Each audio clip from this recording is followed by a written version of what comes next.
Mr. Chair, it's 5:59. I will let members of the public into the meeting.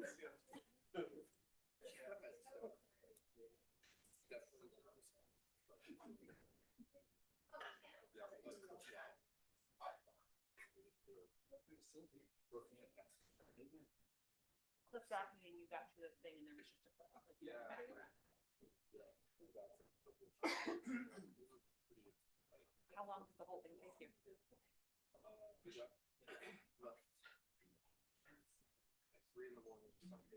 All right, it's 6 o'clock. Can we get started? We're missing Channing's in the building. Definitely saw talk to him. Let's give him a second.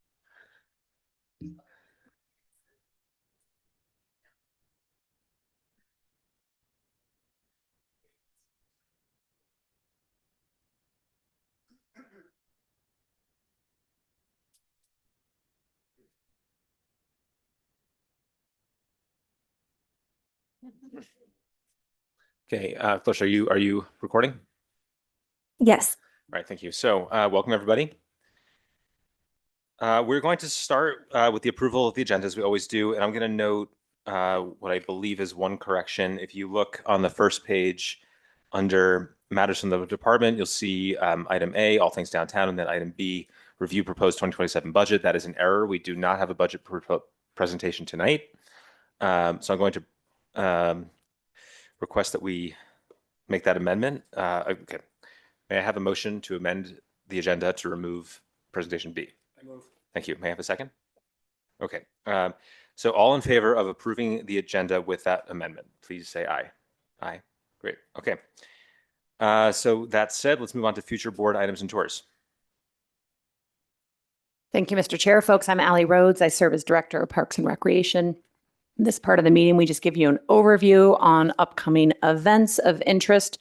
The biggest one I'll call out is this Thursday, City Council will be discussing 2026 ballot measures. I think that's already on your radar. On July 4th, at the band shell, we'll have the Boulder Symphony for one of our signature Arts in the Parks performance. If you have not been to the symphony at the band shell, I recommend it. It's going to be a very patriotic and lovely evening. Tickets are available online. And then the other one I'll call out for you. And if you haven't gotten an appointment, you will shortly. On July 23rd, we hope, maybe it's in italics until your action later this evening, to have a park naming celebration.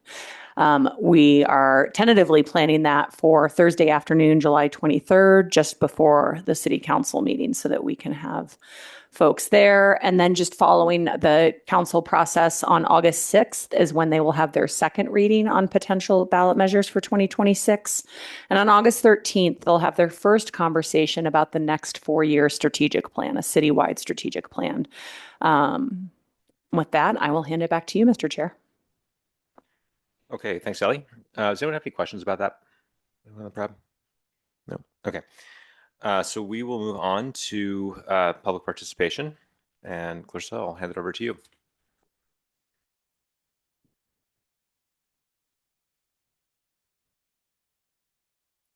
Thank you.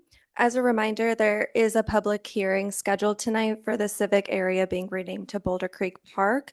So if you want to comment on that, please wait until the scheduled public hearing. For all other comments, right now is the public participation portion of the meeting.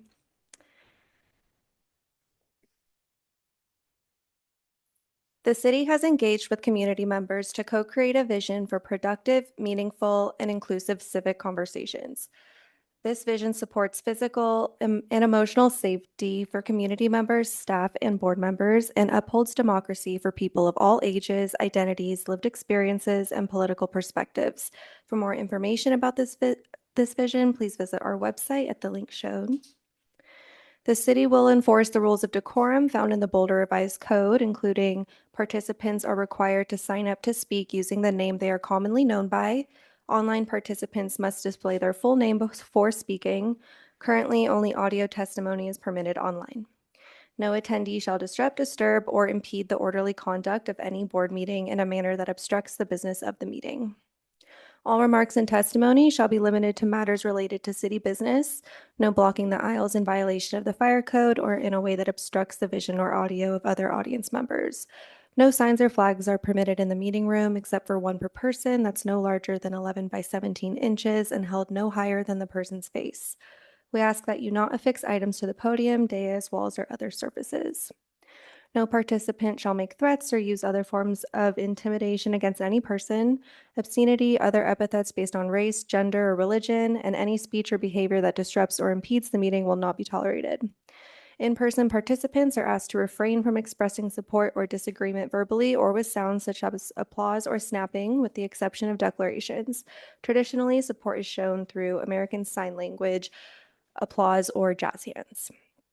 And I wanted to quickly show the list of our advanced signups so you can see what order you're in. We do have quite a few tonight. Okay, thanks, Clarissa. So just so everyone knows our process, I will be calling speakers to come to the podium and speak to us. Everyone has 3 minutes unless there's 2 people here who have combined their time. Once Clarissa starts the timer, you may begin. And when you have used your allotted time, we will ask you to end your comments. With that said, Mary and Eric Durham.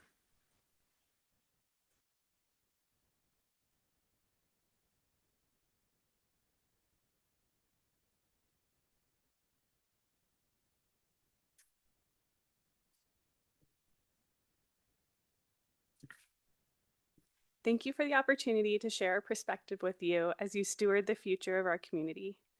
We deeply appreciate the thoughtful work that goes into aligning land use decisions with the long-term vision and values of the City of Boulder.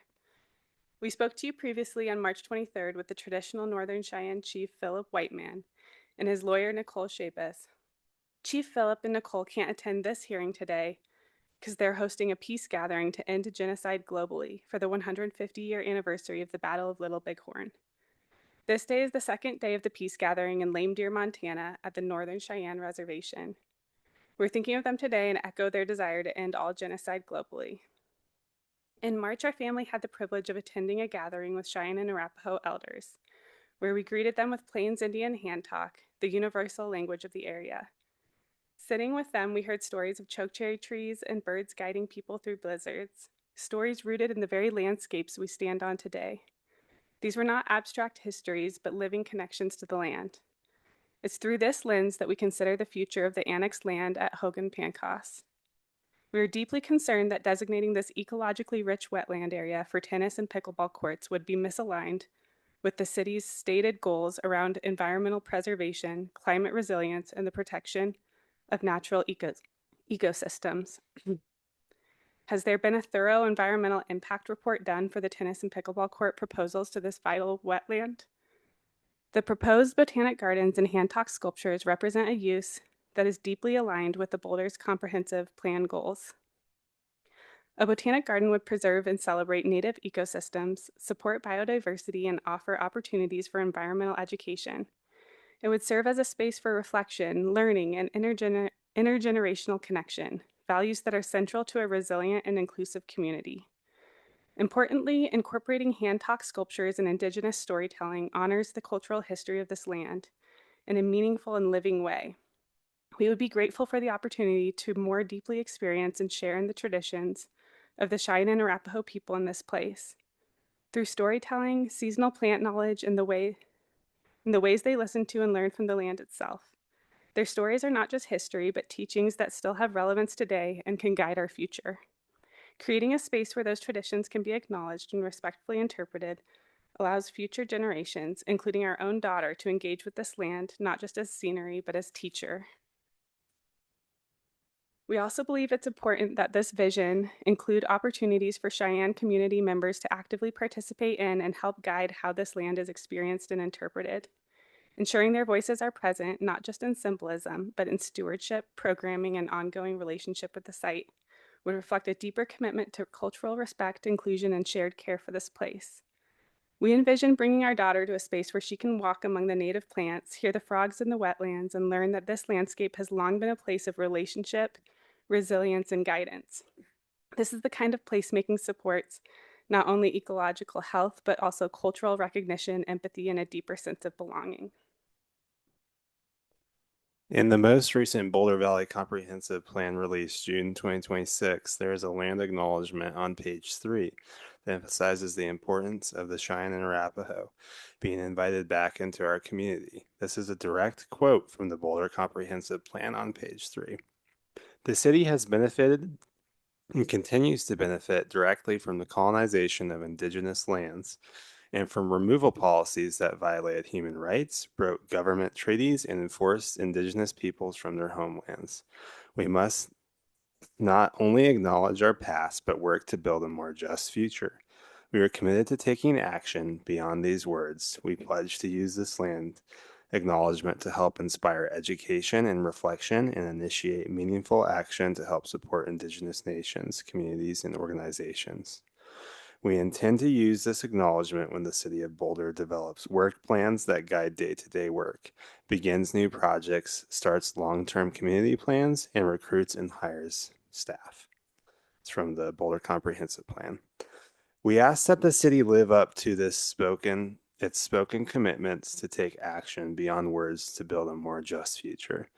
Descendants of those who perpetrated the Sand Creek Massacre want to take part in funding this garden and paying for sculptures that say Mother Earth holds us in Hancock.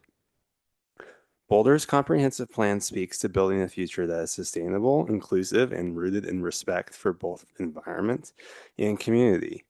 We believe that a botanic garden fulfills that vision in a way that more tennis courts cannot. In light of all of this, we ask that the tennis court go to Valmont Park or another area instead of the South Boulder Creek Vital Wetlands. Communal memory matters. Communal healing matters. Our connection to the earth matters. These are the values we hope to pass on to the next generation. We will leave you with a quote that has been very meaningful to us by Sun Bear of the Anishinaabe people. I do not think the measure of a civilization is how tall its buildings of concrete are, but rather how well its people have learned to relate to their environment and fellow man. Thank you for your time, your care, and commitment to Boulder's future. Thank you. Thanks. All right. Thank you both. Maria Gomez. Do we have Maria? Okay, we'll come back to her at the end if she arrives. Mark Holtzman.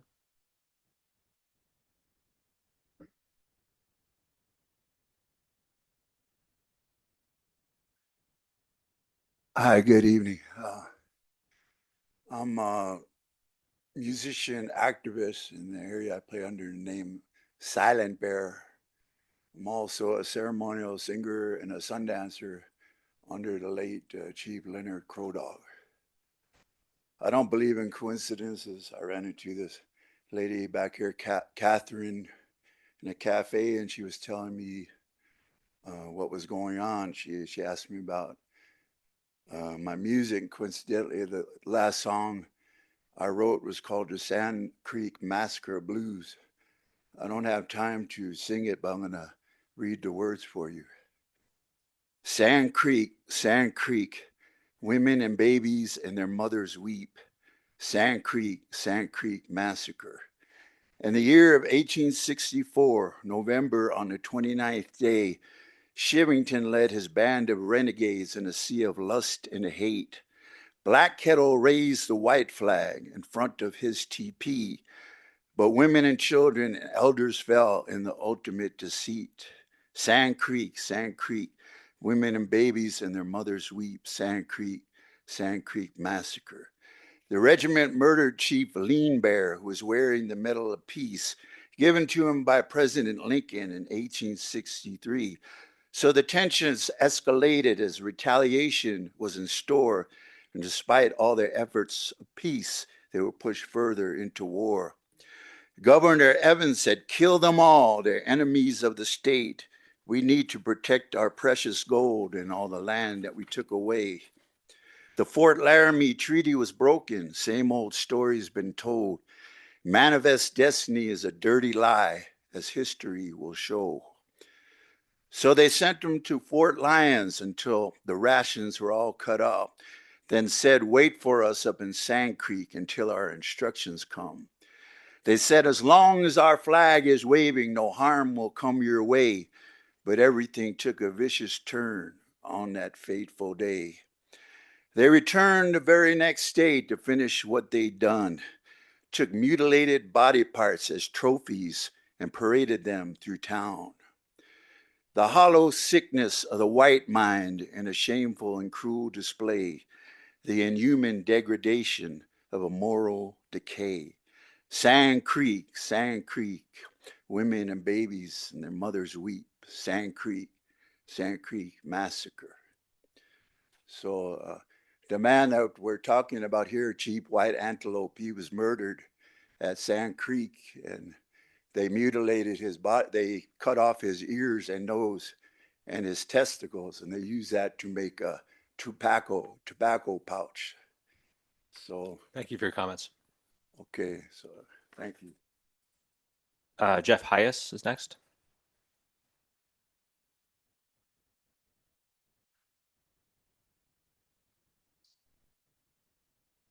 Own timer here, keep me from getting off track. Okay. Hi, my name is Jeff Hyas. I've been a resident of this Boulder County or City Boulder since 1974. I'm retired engineer, born back east near New York, but I've been out here since then. Worked for Storage Technology for 37 years. Been a resident of Boulder or the environment right around it for decades, since 74.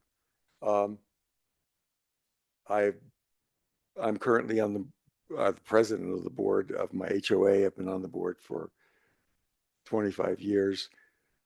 This is Twin Lakes Condominiums out in Gun Barrel. And I also own a house that's in an old but in a gorgeous location 2 miles up Sunshine Canyon. The two things I wanted to bring up, points that people will talk about a lot of stuff, but I figured I'd talk about points that aren't necessarily touched on, are the hydrology. Sorry to interrupt, Clarissa. Can you please start the clock? What? Go ahead. You're fine. Okay. Do I have 2 minutes left or? Okay. Are the hydrology of the area and the dilemma that I've been acutely aware of since I bought property of Sunshine Canyon 30 some years ago. And that is, this land is beautiful and it's stolen property. What can I, as a modern American white guy who had to work for decades to pay for the land and stuff, what can I really do about that? And that's a dilemma I don't have an answer for. But I think it's important as that we have the acknowledgments that we have in the comprehensive plan and other things to acknowledge that the land is stolen and that trees were broken. I'm not going to harp on massacres and stuff because trying to study the history of the West and United States as an adult, I realized that, humans everywhere just killed their neighbors to take what they got, and that the Sand Creek is just one of many similar episodes, many in the United States to take land from people who didn't deserve it anyway because, well, they're so primitive. I don't hold any bias against the current government of the city of Boulder or white people in general, but I just think some acknowledgement needs to be made beyond words, actual deeds. And I have some ideas that I won't get into now. Hydrology of the land. I used to live in Lyons in the South St. Vrain River Basin, familiar with that. And out in Gun Barrel, we had tennis courts on land, and the whole area around Twin Lakes was originally, wetlands like south. And we had to demolish the tennis courts because maintaining them was impossible because of the hydrology and the water table and stuff. So thank you very much for your time. Thank you. I think I'm out of time. Thank you very much for your time, and I really appreciate it. All the effort you do being on a board myself, it's tough. Thank you. Jim O'Neill. Hello, my name is Jim O'Neill. I'm president of Boulder Community Rowing. I was here in January to argue that Boulder Community Rowing was being charged excessive fees to use the Boulder Reservoir. My primary argument was around a $284 per hour charge that rowing teams were charged for access when the reservoir is closed, and bore no relation to the actual costs to the city. I'm here tonight just to kind of close the loop on that topic. I really appreciate the time that Scott Schuttenberg and other members of Parks and Rec spent with me. Scott in particular was sympathetic and very helpful, but the outcome turned out to be very, very disappointing. What I learned was that Parks and Rec has significant budget challenges with few ideas how to fill them. I also learned that the basis of the hourly access charge is exactly as I had assumed, the total operating expense of the res divided by the number of hours that they're opened, or that they're scheduled to be open. It's really that simple. This year's charge is $315 per hour. I also learned that there is no intention to tie charges to actual expenses. Boulder Community Rowing is classified by Parks and Rec as providing no community benefit and is targeted to provide a significant profit to the city in order to fund other Parks and Rec programs. Our 35 members provided $48,000 to the city last year, but the target is actually much higher.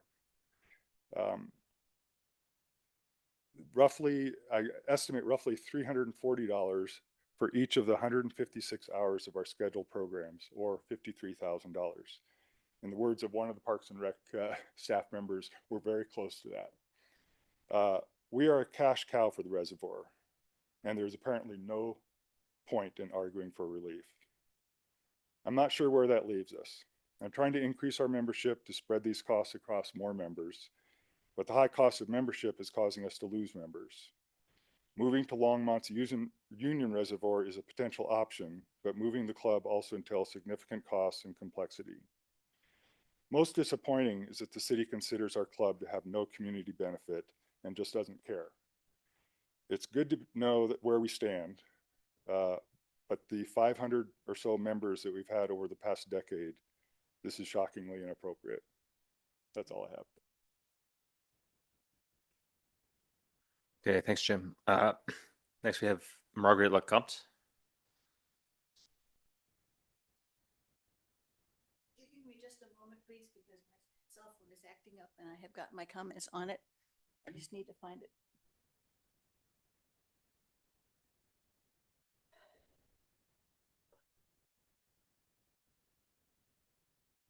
I'm sorry about this. My printer died. And so therefore, I wasn't able to print this. Margaret, why don't we go to the next speaker and we'll have you Thank back you. up once you That'd be find it. Okay. Benjamin Knapp.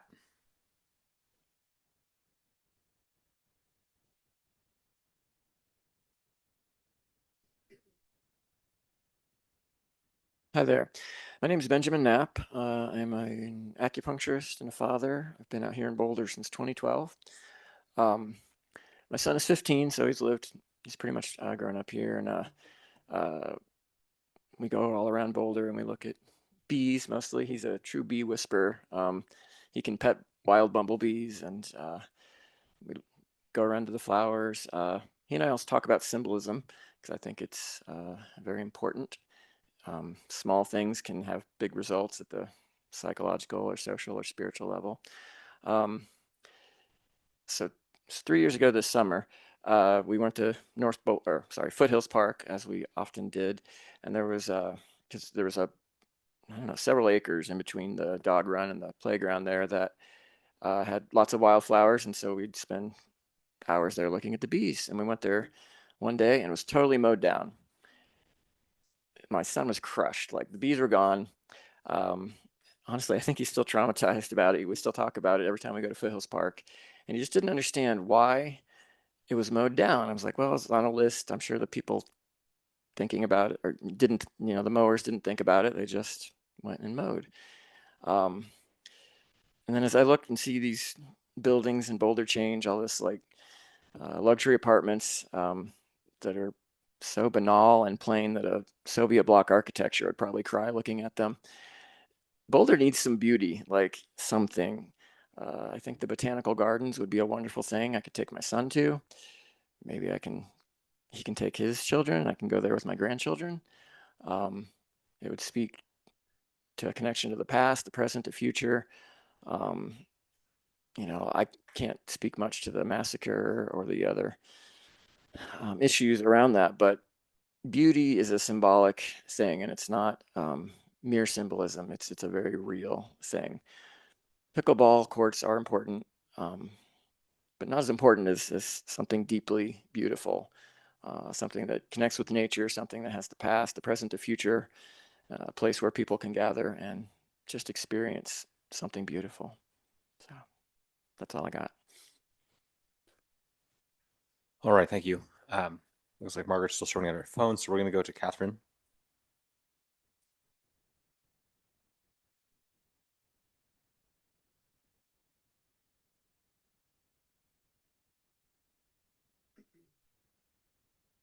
Hi, I've spoken to you before as the organizer for the Boulder Botanic Gardens project. And I'm reminded of a quote that has to do with this building right here. The quote is, "The measure of a great city and a great country is not the size of its green belt, but how it treats its people." And that's by Penfield Tate, who was the mayor between 1972 to 1976. And I'd like to add to his statement, the measure of a great city and a great country is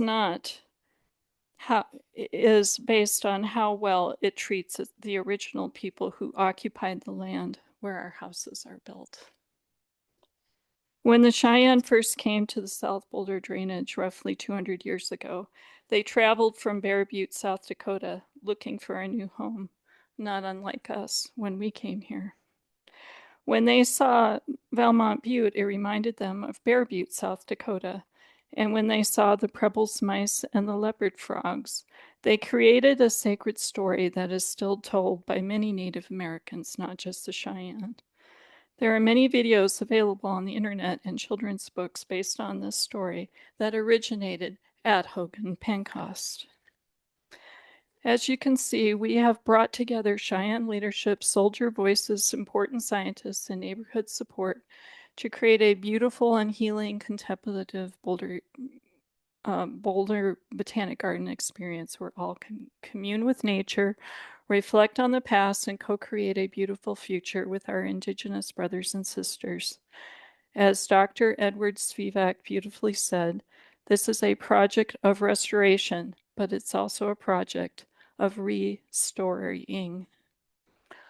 Last month, our Botanics Gardens group had a brief Zoom call with the Park and Recreation staff members.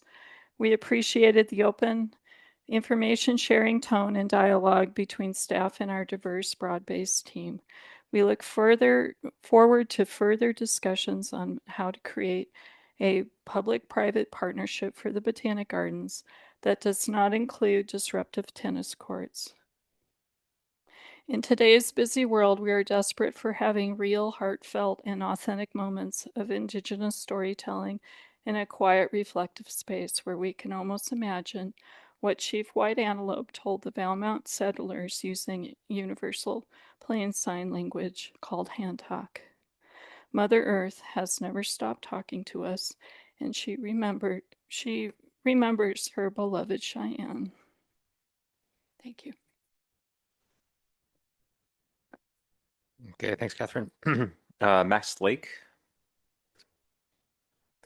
I don't think Max is here yet, so we'll go back to Margaret.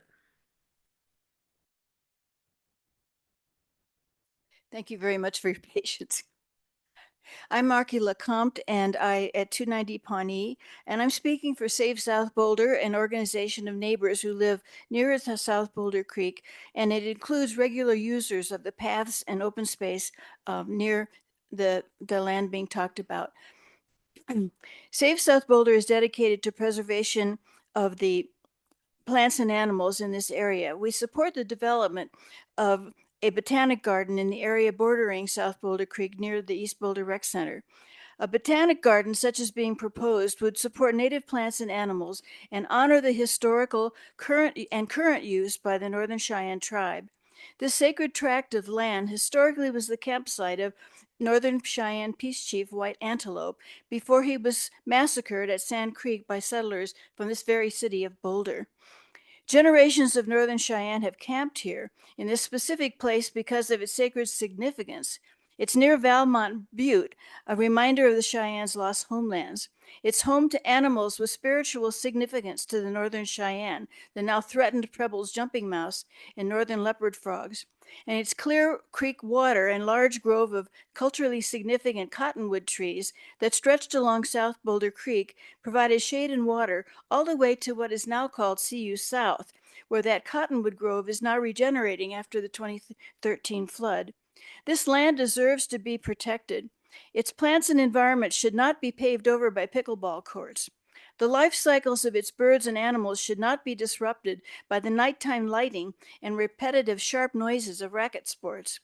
We human residents of South Boulder want this site to become a botanic garden to preserve the respite and peace found here by its human inhabitants, like the current Northern Cheyenne and like the many members of Safe South Boulder, my organization. Racket sports and tennis complexes can be built in many places, but culturally significant and sacred places are irreplaceable. Building tennis courts in this site would be a cultural, even a religious tragedy. It would violate principles of conservation and habitat preservation and ignore the principle of the principles of the value of preserving threatened habitat and species. It also exemplifies very poor engineering and flood management practice, if not downright stupidity, to build a raised tennis complex right in the middle of a creek, right on the edge of a creek and in the middle of a floodplain.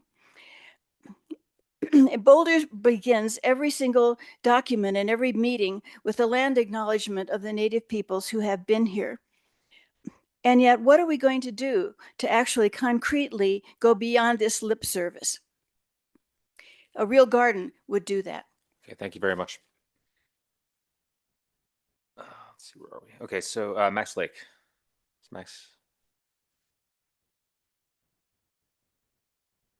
Ooh, hello. My name is Max Lake. I'm a resident of Broomfield. However, I've worked up here many times. My family continues to work up here. I'm also a member of the sister cities of the Cheyenne and Arapaho tribes of Oklahoma down in Broomfield. So I've worked with their youth groups very often. We were really interested in having the Indigenous themed botanical gardens up here in Boulder, just as an access point, a point to share Indigenous knowledge, learn about the Cheyenne and Arapaho members that have been here before us. Despite not being from those tribes, I'm a member of the San Carlos Apache tribe and a descendant of the Navajo Nation. I still want chances where I can learn about what their homelands looked like before Boulder took over as such a developing city. And it's very difficult, especially for our elders out here, to access, the native wildlife, the native plants that are in the area. A lot of our trails, despite being amazing for the general public, are really hard accessibility points for them. So having a centralized garden where members of the community can come, older members can come and just walk in, it is much nicer for those community members, as well as the art installations are amazing. I'm a big artist myself. I've been up in Boulder. I work in the Museum of Boulder right now. And I have so many people that come up to me and say, I want to learn more about Indigenous artists, but you guys aren't here.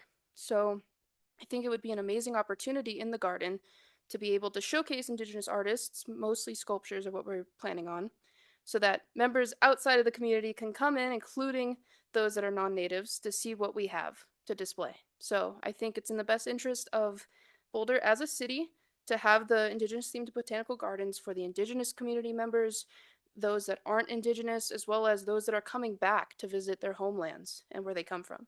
So thank you for your time. I really appreciate it. And I look forward to whatever we're going to develop together. Thank you. All right, thank you. Riley Carbonell.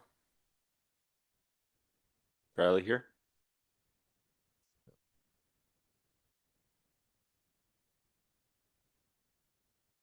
Hello, my name is Riley. I work up here a lot. So I'm up here obviously a lot. And I spend a lot of time outside. So it'd be really cool to have some garden around and stuff. Because I know there's quite a lot of stuff, but not enough, if that makes sense. A lot of unique stuff. Because I know there's a couple things downtown. but in my opinion, there should be some more stuff, and especially with a lot of the flowers that grow here naturally and stuff. I don't see a lot of that, and I think it'd be really cool to have that around here, and spread that uniqueness. Because I don't think even in just Colorado in general, you don't see that a lot. I think that'd be really cool for the city of Boulder to do. And that's all. That's all I had today. Thank you so much. All right, thank you. We skipped over Maria Gomez earlier. Is she here?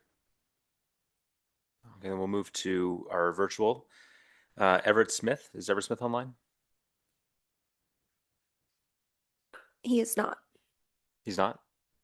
Okay, how about Lynn? Okay, let's go to Lynn.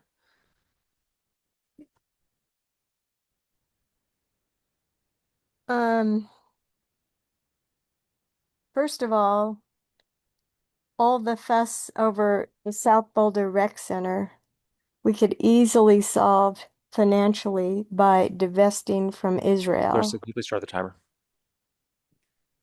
Okay. The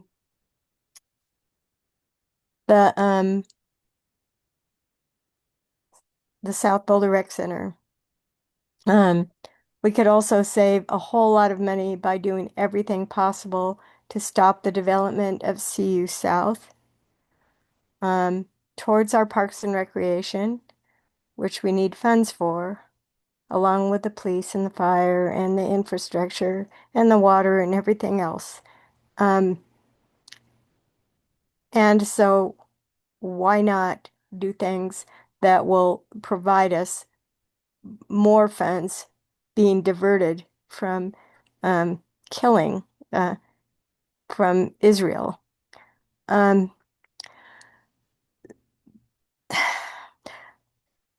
There's also the $55,000 that was completely wasted on my energy retrofit that could have been much better used by PRAB. I'm not even using any of this gear they gave me. They put a mini split in a room I don't use. They blocked my side yard setback so I can't circumnavigate my whole house. They put an air handler in my attic when I'm popping up my attic to get a new roof, to get solar, to fuel a geothermal heat pump. So I'm trying to do the right thing, and I'm being obfuscated by the city of Boulder. They proceeded to gaslight me through the county from a retrofit I did 10 years ago, or started to do, until I found out that the county was forcing one of their vendors to do a solar job that put them at risk for liability because it was to be done under adverse conditions. There's a lot of trouble lately in the Boulder Reporting Lab about how the community is taking things out on staff, and I really take issue with this. This is like the council and the city manager are directing the whole systemic thing here, which is very problematic. And when people come back and complain, the only place, it's like when you call any, your medical insurance company, you're going to talk to the people at the low end and in frustration at the upper end. So I find it very self-deprecating for this article to be written about how the community is just disingenuous in the Okay, way thank you, they Lynn. speak Your to. time has elapsed. Let's see. Last call for Maria Gomez. And Clarissa, do we have Everett or still no? Okay, then we will conclude public comment. Thank you, everybody. I do want to note we do have an item on the East Boulder Court Plan project in our consent agenda. Staff, do you have any responses to anything? I was just gonna, oh, I don't see the Durhams here. They made a note about wanting to know if we had studied the land carefully. And I do think it's important for everyone to know that we have evaluated the East Boulder Community Park project, the land carefully. There's an ecological report. There's been hydrologic studies. They're all publicly available on the website for the Courts project. And I appreciated Catherine mentioning we met with them in May. We remain open to a community-led proposal for a botanic gardens. We do see that, there are parts of the property that are wetlands that could be suitable for something like that. And the Courts plan proposal is less than a third of the property. So we think there's room for both, and we're going to keep working with them and have outlined tools and processes. And I believe right now at our last meeting, they said they were circling up and would get back to us. And then I do want to make a comment, and Jim, I know you've met with Scott, and just I think for the board to know it's important. There certainly is no profit on any of the rental activity at the Boulder Reservoir. It is tied specifically to the expenses. And for our user group specifically, I understand the benefits of rowing at 5 o'clock in the morning. The water is glassy and smooth, and there's no other activity, but that means they're the only ones out there. And so they have to bear the full burden of the cost of staffing, and they have to contribute to the cost of maintaining the entire site. And it is very expensive to operate the Boulder Reservoir. But our fee policy, as Prab is aware, is not driven to generate profit or unfairly charge anyone. What it does do is charge the full cost to adults. There is no subsidy for adult activities based on our current levels of funding. Okay. Jim, I'm sorry, it's not an opportunity for back and forth. If you want to speak with us individually, you're welcome to reach out via email. Members of Prab, do we have any questions or comments? Dana? Benny? Michael? Kira? So just wanted to thank all the speakers today. I think it's really important to have some of these conversations in a public forum. And then just wanted to ask, so it sounds like the next step is to create a proposal for the Botanical Garden project. What would the next steps look like after a proposal was received? It would be evaluated for feasibility. And so what that would look like is that proposal in alignment with what we know about the land. So for example, one of the ideas that was shared was raised platforms that were hands with NTPs on them, and any platforms in that area that is the wetlands and needs to be stormwater detention, that would be challenging. And so really feasibility is the next step once a proposal's been submitted. Great. Thanks. That's helpful to just see what the next steps would look like as, we collaborate on this project. Shani? Yvonne? Thank you. Thanks for the explanation, Allie, about sort of what's happening next on potential botanical gardens. I think what concerns me a little bit, and I want to say this in front of the public who, spending time coming out here and speaking on this important issue, is there seems to be an impression that tennis courts may not go forward, or that the court project may not go forward. I just want to make sure that the public knows that, at least in our packet, we are already moving forward with the design phase. It looks like we've picked a proposer to begin in June on design. So I just want to make sure, because I know it's frustrating for the public to continue to show up and say things when they may not understand fully that the court project seems to be moving forward according to the packet. There's like no halt in that, right? The process is what we've outlined, and we've outlined it multiple times with folks as we've met with them, and certainly with the board. The next steps are, once there's a design, there is a concept plan and site review that will go through the planning board, and there is some public engagement then, but we are proceeding as if we are fulfilling the will of the court system plan and all of the other things. So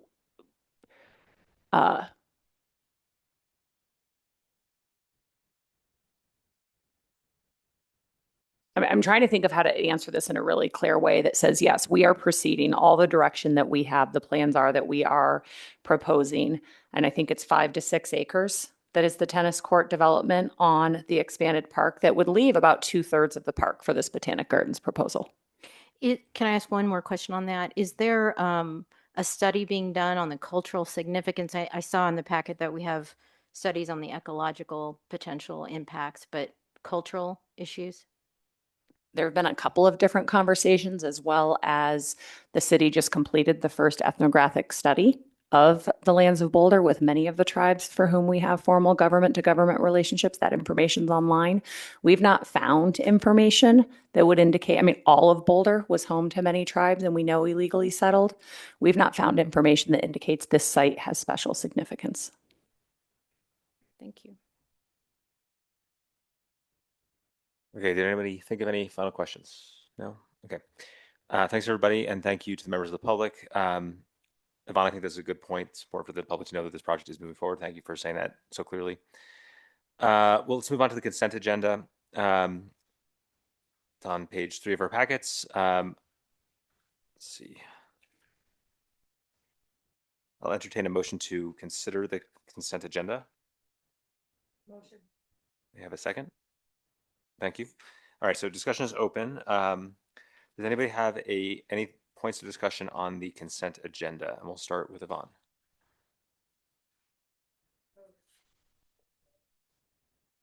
Okay, we'll start with Channing.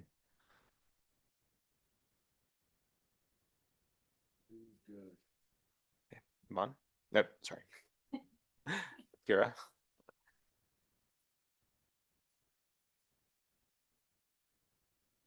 So there was a 2027 budget development around reducing costs by 4%. I thought maybe you could give just a little bit of context around how this is impacting the process that was laid out to us.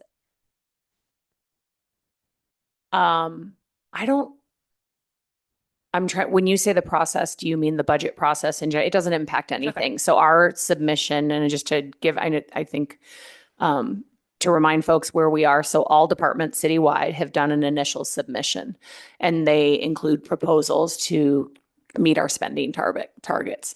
The budget is now being synthesized citywide. In July, there will be internal executive budget team meetings, which is the city manager, her deputies, our finance director, other folks, where they try and balance it citywide. And so we don't know what of any reductions we proposed will be accepted. Those will be finalized in August and shared with the PRAB, City Council, and the community on the city manager's recommended budget on August 31st. Okay, thank you. Yes, that's very clear. Okay, just one other comment was around the table for the Boulder workforce. So thanks again for providing this table, and also just like the context around some of the hiring goals and wanting to have more of a diverse applicant pool that represents the city of Boulder. I was just having some trouble with this table. So it doesn't add up to 100 on just the comparing the census data against the Boulder data. Yeah. But it just shows I was carefully studying the table. Thank you for the question. My name is Jackson Haight, Senior Manager for our Business Services team. This table failed to include a line item that indicates no answer was received. So that's really just, there was no response received from the individuals that completed this. So I think looking at that table, I wish not to self-identify is probably the closest it would have been. So this is just a sampling error where no response was received. Okay, based on the fact that the missing percentage is probably they did not fill that out, do you think that we are actually on target for some of the, like the breakdown of the hiring compared to the census population? I think that's Or we can't a little say. speculative. It's very hard to indicate. I think looking through the survey responses, what we did see is significant number of second languages spoken. That does give us a good representation that there is some diversity in our applicants with languages spoken aside from English outside of primary language. So that is one indicator. I think that we continue to strive here, and these numbers are about comparable to what we saw last year. We can go back and look at last year's packet to double check that and verify. Once again, we think that being representative of the census data is most comparable, but obviously the citywide equity plan, we would achieve that and greater diversity in our workforce. Okay, thanks. And I do really appreciate the city's efforts to have a diverse applicant pool and a diverse staff that reflects that.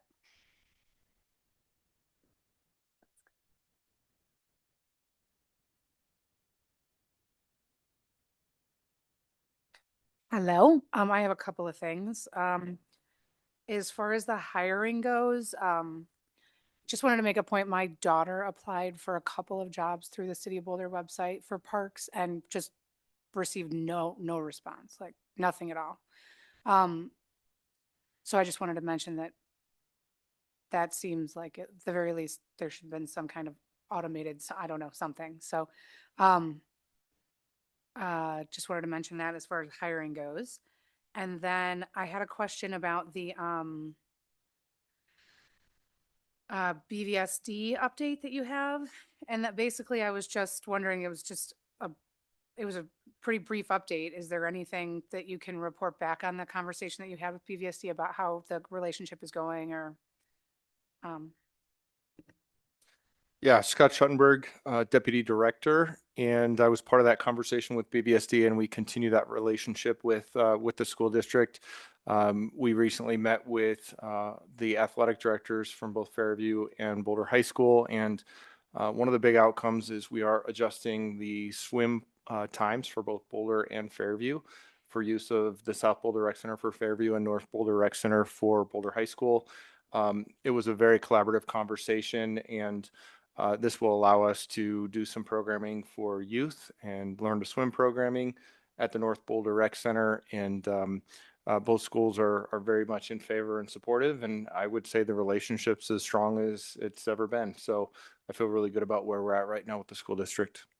can you just elaborate on how much parks property does BVSD use? Is I don't know if there's even a metric to respond to that question, but I'm just curious. Absolutely. So BVSD uses the golf course for golf programs for high school. They also utilize our swimming pools, obviously, North Boulder Rec Center and South Boulder Rec Center, and occasionally they'll use the East Boulder Community Center as well. They have not been users of the reservoir as part of the agreement. And then we do utilize several different school sites for our programs as well. And so it's very much a win-win relationship for both parties. Okay, great. And then my last question is just about Tom Watson. I saw a wonderful update about community becoming involved a little bit more in that particular project. I just wanted to make sure that we were on track for the build, groundbreaking and all. We are. Okay, great. All right, wonderful. Thank you. That's it for me. Is it still November target date for opening, grand opening? Great. Okay. I heard the same thing from the community that there was a concern about a delay. So happy to hear that there is no delay. No delay.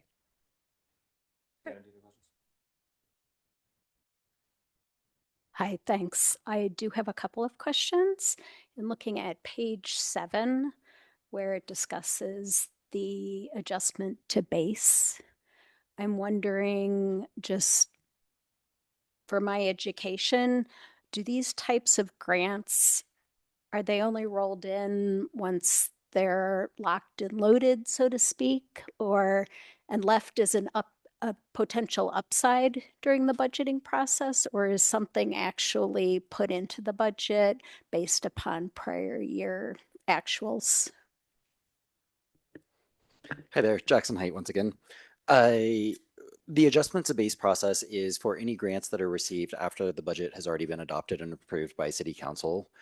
Some of these grants listed on this page, the department has received since I got here 8 years ago. I know that some of these we have a 20+ year history of receiving. Ultimately, best budgeting practice is to not count on this until we have a signed grant agreement from the granting agency. So that is why they are not included in the base budget at time of adoption. I will say we generally know that we are going to apply for these every single year, and we routinely go through this adjustment base process. What we have done to increase efficiencies is for any city department to city department grant, we have tried to avoid that going through the adjustments base process and instead included that in the original budget. So that was a process improvement implemented in 2024. Everything on this page 7 of your packet, is from an outside agency, which is why you do see it. That means we received the signed grant agreement after the budget was submitted in August of last year and before March of this year. Thank you. On page 11, under the BVSD Joint Use Interagency Meeting, is there anything similar that is being done with CU in terms of their facilities and shared capacity? At this time, we have not created an agreement, a formal agreement with CU for utilizing spaces. I have worked with their Director of Campus Recreation, Tony Price, quite a bit. And when we've had challenges with court access, they are willing to temporarily allow us to have community members utilize different spaces that CU owns. Our parks and our spaces are open to the public, and we do have many CU students participate in those areas, but we do not have a formal agreement right now for facility usage with CU. And I'll just note that we continue conversations with the athletics department about the shared community interest for indoor tennis. Okay, thank you. In the last paragraph, it talks about the shift in the swimming hours for the Boulder and Fairview high schools. I'm just curious as to whether I thought swimming lessons were only at East Boulder Rec. Is there currently a lesson program at North Boulder that would impact those hours? Again, I'm just thinking in terms of it's easy to go straight from the high school to, for example, a swim practice, knowing that the high school actually closes its doors pretty much and nobody can stay on campus beyond school hours, and that can make it quite challenging for our high schoolers if there's a large gap before, for example, a swim practice might start. So maybe if you could comment on those two parts Absolutely. of that last paragraph. Happy to comment on that. In the conversations with Boulder High School, their students do need to commute from Boulder High School to the North Boulder Rec Center. They were very flexible and willing to adjust their hours based on the demographics and who's participating in the swim team. We do also offer Learn to Swim programming at the North Boulder Rec Center, and a lot of our programs are at capacity and fill quickly, and we would like to expand that as well. We also know that several of our members of the rec centers would like to swim and have swim lap lanes available around that 5 o'clock time frame. And so Boulder High School is gladly moving a little bit later. Things have changed a little bit with Fairview High School. They'll actually be doing starting practice at 4:30. We know a lot of the students from Fairview just walk down the hill to the South Boulder Rec Center and are not commuting. So we've been able to be flexible and have Fairview High School's practice closer to being right after school. And this is actually more of the preferred time for that program. So I think that both Boulder Valley School District and Parks and Rec feel really happy about the direction that we're going, and it's going to provide more access for swim lessons at North and also just general swim availability for community members. Okay, thank you. On page 13, it was great to see the Pride Night at Scott Carpenter Pool. I'm wondering if that is something that was cost neutral, so to speak, or was that a revenue generator? Is that something that the city funded in terms of an after hour normal hours activity, or is that something that was supported fully by an outside organization? Yeah, so we feel it's very important to offer special events, and Pride Night is one that the staff were extremely excited to put on. And so we did open up and extend those hours, and we did have community groups participate and have tabling opportunities at that. So I think the event was overall cost neutral and very well received by the community.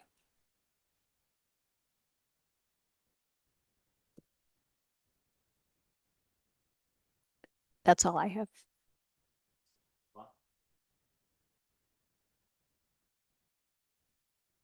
Okay, I wanted to start on page 6. The paragraph that talks about while working to increase funding. In that section, it says staff is evaluating proposals across all service areas with potential reductions generally falling into 3 categories: adjustments to service levels, changes to staffing, and the deferral of capital investments. Can you comment or somebody comment on what that deferral of capital investments looks like? What kind of conversations are happening between park staff and city council budget people? What kind of categories of deferral on capital investments are we talking about? Is it new parks? Is it rec centers? What are we talking? Yeah, I'll just note 2 things that the capital that the Parks and Recreation Department controls is that is in the Perm Parks Fund and the 0.25 cents. So they're dedicated to parks. And because the dollar amount is less than $5 million a year, our capital is really typically specific on park investments. And beyond that, I'll just go back to what I said earlier, where we're at the internal synthesis phase, and we really don't know which of our reductions are going to be accepted. And so we'll be able to share more once the budget gets finalized at the end of August. Okay, but you do have a working kind of list that you're discussing. Is that something you can talk about right now, or? So all city departments have submitted a list of potential reductions, and they're going to be considered and evaluated citywide. And we are not sharing them until they're final because it can create unnecessary concern. We don't know which reductions will be accepted. Will this body be able to review that before it goes out? You will see them at the same time that city council sees the city manager's recommended budget on August 31st.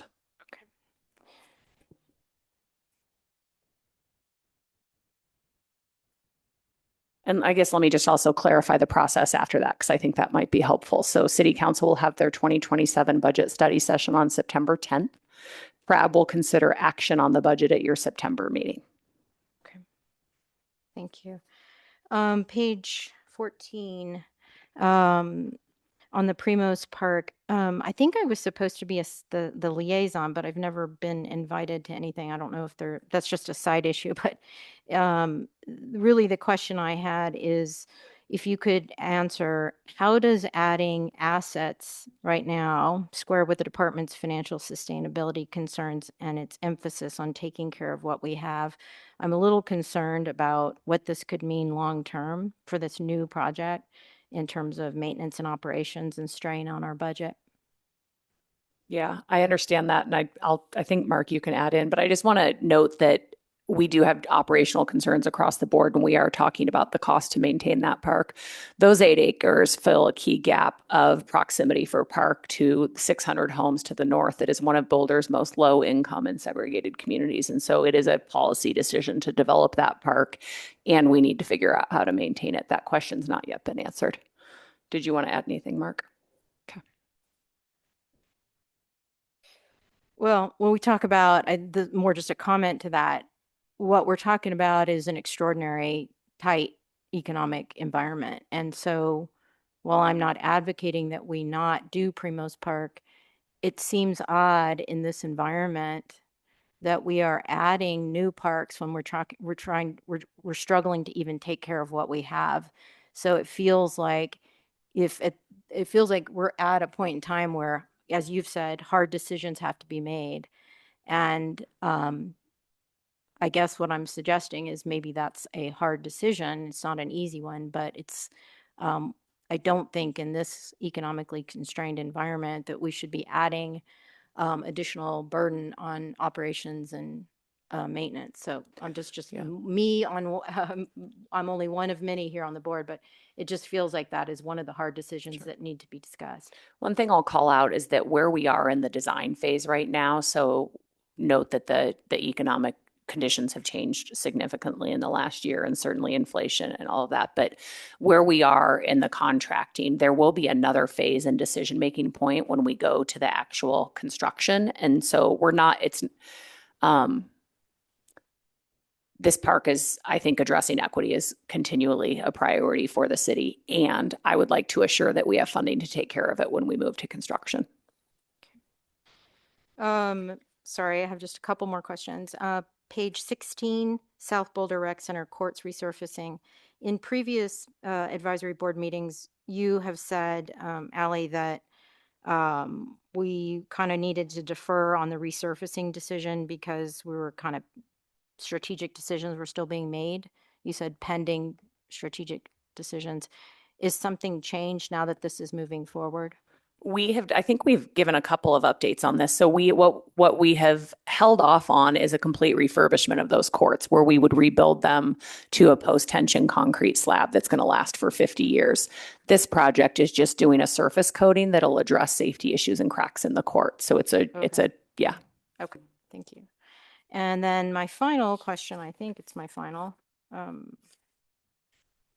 Yes, it is. On page 17 regarding East Boulder Community Center, the bullet points on scope of work for phase 2A is talking about just the Agewell wing. Are we still, where does the sort of aquatic sit, new pools, the envelope around the East Boulder Rec pool? Where is all that stuff? Is that still happening? It's all in scoping, so we can give an update when there's more information. There's not yet. The scope is not final at this point for phase 2B. Okay, that's 2B. And when you say it's not within scope, what can you just further elaborate? What does that mean? I said it's not complete, like the exact nature. So you see a bulleted list here for what is included in phase 2A. We don't have that list for 2B. And what are we waiting for? Is it budget Correct. Funding? And Correct. where are we seeking funding for that? Within the CCRS. So existing funding. Correct. Are we having to go back to city council to request additional funding to fund that 2B phase? I'll have to report back to you on the current state of that. I'm not remembering right now. I'm sorry, you what? I'll have to report back. I don't remember the current state of that. Okay. Can we put that on the agenda for our next meeting? I'll make a note. Yep. Okay, thank you. I think that is it. Thank you. Okay, thanks, Yvonne. I'll just, I know that we're over time here. I just want to briefly say that I was glad to see the grant funding that we were able to secure for the Agewell project. That's exciting. So kudos to everyone who worked on that. And with that, let's move to a vote on the consent agenda. We've had a motion. All in favor of approving the consent agenda? Aye. Aye. Okay, great. So moved. And we'll move forward.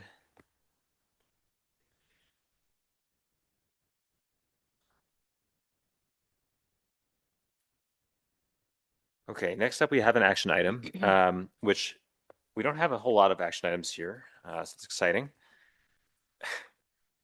We're going to be hopefully naming a park. Hopefully we can all come to consensus on this. This is officially a public hearing. So is there anyone in the room who would like to address, well, I'm sorry. Staff would like to talk to us first. Staff presentation first, then public hearing, then prep discussion. So while Shihomie gets settled, I'll introduce this item. So folks, park naming is one of the actions PRAB has purview over. It's been delegated to you by City Council, unless it's a ceremonial naming in honor of a person. And so you all have been brought along on this journey, and I'm so glad that Shihomie is here to talk about this final step in the process of renaming our largest swath of public park in downtown Boulder, a piece of property we're actually going to be talking a lot more about tonight. So I'll save some of that introduction and pass it to Shihomie. And just note, are you doing the presentation, Shihomie, or is Clarissa? Okay, great. All right.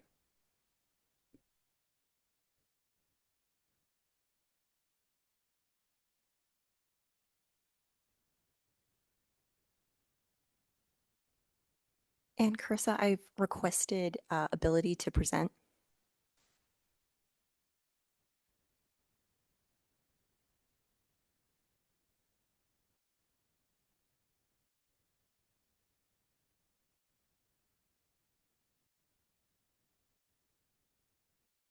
Can you request it again, please?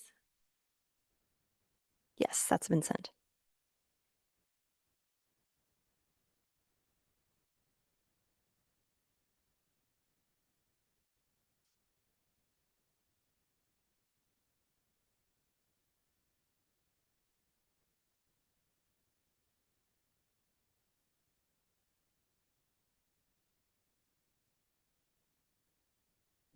Nothing's coming up.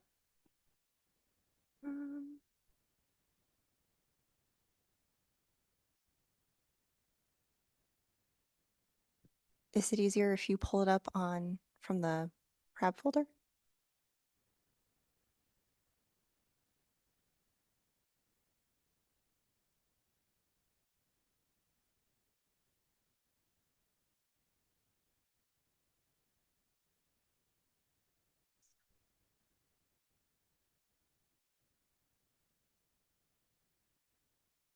Is it a PowerPoint? Yes, give me I one don't second. see it.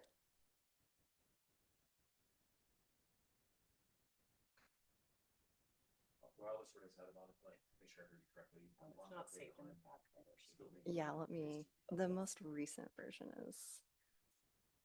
It's not in the Pratt folder, she owns it, or Clarissa. It's in the final, but it's not the most. I think I've done some adjustments since then. So let me just quickly save that in here. I'm going there right now.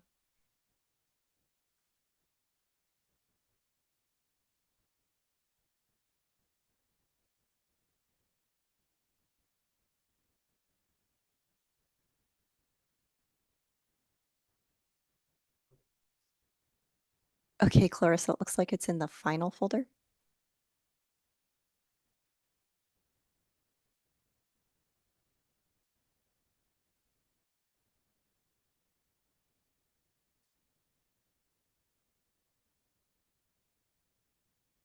Great.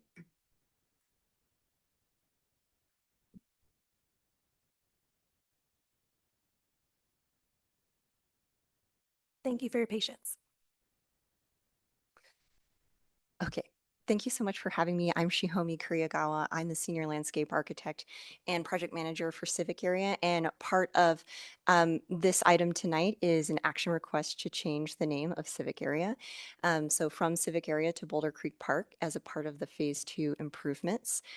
So PRAB's role for this would be action per our park naming policy.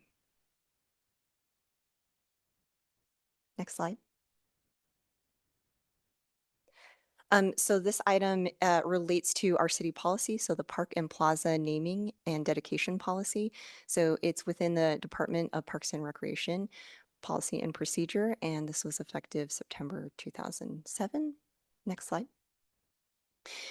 Through this process, what we've been working towards in terms of the BPR plan and alignment is community health and wellness through all of our civic improvements, building community relationship and youth engagement. So that's a big portion of our engagement process through equity, including youth voices. Next slide. So just for the draft motion language, this was to move to approve the name of Boulder Creek Park for the property formerly known as Civic Area. And just to give a little bit of background on where we have been, a bit of reminder. In February, we brainstormed youth names. In March, we picked some of those top names to go out to the community. The community saw an online feedback forum as well as participated in an in-person event in April. And in May, we came to PRAB for discussion on the final name.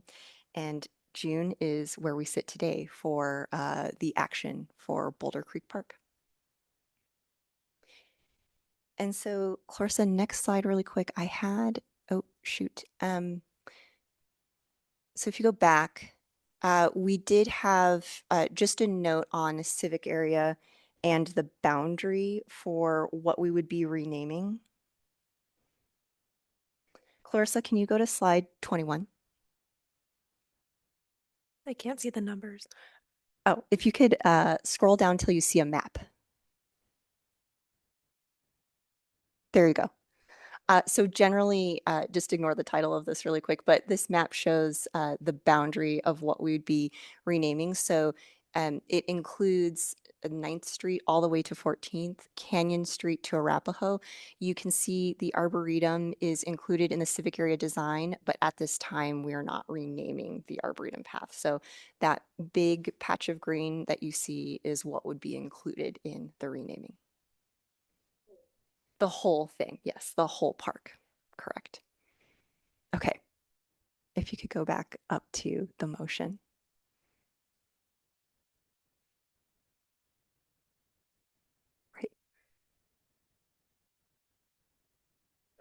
Yes. Okay, Shiomi, thank you. Any discussion from the prep? Nana, Jenny, Michael, Kira? Okay, no. I don't think there's anyone here from the public to talk to us, but just to be extra sure, is anyone here looking to address the prep on this matter? Okay. Okay, well then, I am looking for a motion to move to approve this. I motion to approve the name of, is there a motion language? That's just it? I move to approve the name Boulder Creek Park for the property formerly known as Civic Area. And I should have probably done that on a microphone. Should I do that again? I move to approve the name of Boulder Creek Park for the property formerly known as Civic Area. I second that. Thank you both. Okay, so all those in favor say aye. Aye. All right, congratulations, everybody. Yeah. That's great. I hope you'll be able to join us on July 23rd for a celebration with the young people. It's right after one of our Nature Everywhere sessions and before a city council meeting. Anything you? Mark Davison, Parks Planning Manager. Just like to acknowledge Maddie Frank in the audience tonight, who is the Assistant Director for Growing Up Boulder and worked with us as a major partner on the project to basically engage youth voices. Yeah, thank you for your work. Okay, thanks everybody. Let's move on. Sorry, before we move on, I just want to note I didn't get an invitation, a calendar invitation to the event on the 23rd. Clarissa, if you can just make sure you get that circulated to everybody, that'd be great. Thank you. So we have the option to attend. Yeah, and I'll do that. Our next steps does include that celebration that will send out an invitation to you all. Members of City Council will also be present. So it should be a great celebration, probably around the Wildwoods area. So looking forward to it. Thank you. Anything else, Allie? I was just going to introduce the next item. Okay. Next up, we have matters from the department. So Allie. Yeah, so matters from the department, we have a bundled package of downtown projects update, and Shihomi's going to stay here for that. And with this item, who's got the PowerPoint up? Clarissa, could you bring up the PowerPoint that is one folder outside of the final? I just popped it. And so while we do it, so in this item, we're going to give you an update on the East Bookend public-private partnership opportunity that had been a request from the board. We're going to talk to you about the downtown area improvements in Boulder Creek Park and the Pearl Street Mall. And we're also going to just talk about other elements related to the park development, including the park management plan. And I want to remind folks, I think it follows on the comment Yvonne made around just the financial constraints that we're operating with under. And I just want to remind everyone that a significant portion of our budget does come from sales tax. And with so much focus on sustainable funding, I just want to highlight why we continue to prioritize investments in our downtown parks. The Pearl Street Mall will celebrate its 50th anniversary next year. It is showing its age in many ways. The Boulder Creek Park is over 100 years old, and we've talked about the condition there. And they were an investment not just to take care of what we have, which the community continues to reiterate as its number one priority, including in most recent polling, but also to foster economic vitality. So the Trust for Public Land leads work all over the country, and they recently released their 2026 report on the undeniable return on investment in parks and recreation. They synthesized 11 ground level studies on park investments and found that for every dollar invested in parks and recreation, on average, there are at least $3 in economic benefits. Those are shown in indirect benefits, such as the reduced stormwater treatment costs. Certainly, this Boulder Creek Park performs that function along Boulder Creek the way it does. It is a huge stormwater detention site. Lower healthcare costs, improved public health comes. But for downtown parks, really, it's in driving sales tax. And we know our downtown area is one of our economic engines. And these projects have been funded and approved, and we are grateful. We think they can really support a renewed economic vitality in downtown Boulder, certainly as we welcome Sundance Film Festival and the conference center as it takes off on the hill. We're eager to welcome people downtown. So with that, I'll hand it over to Shihomi to tell you more. Thanks, Ally. So we have quite a list to get through on updates. So for this item, we'd like to inform PRAB on the East Bookend public-private partnership opportunity, and that is associated with the civic area. We'd also like to inform on a myriad of other downtown efforts that are going on throughout the city in the next couple of years, and then we'll take questions on both items. So I'll stop halfway through after the East Bookend section, and then we'll continue on. Okay, so the East Bookend public-private partnership is tied to the civic area. And so parallel with the design process, we've been working with PRAB a lot on design and community feedback throughout the entire area. What the East Bookend public-private partnership looks at is the area that you see highlighted in yellow to the right-hand side is the East Bookend. So that's going to be the main focus of tonight. I will also highlight in yellow on the left-hand side the West Bookend. So these two portions of civic area want to be tied and integrated into the design that we've been working on. And we think this is a great opportunity to bring a private development partner in on one, the design, but also the ultimate build part of this project. And so specifically, why a partnership on that? There's many avenues for success on partnership with the private sector and the public sector coming together. So the public sector offers city-owned land on the East and West Bookend. And partnering with the private sector, we can leverage those city investments and assets and create an innovative and I think something with public benefit to the development program here. So achieving the community's vision will be important in that development. And like I said before, integrating into the park design that we've been working on thus far with PRAB and the community. So both looking at generating revenue on the East Bookend and West Bookend, but also, like I said, what are some of the programming in terms of arts and culture, food and retail, anything else coming in to activate and enliven the space.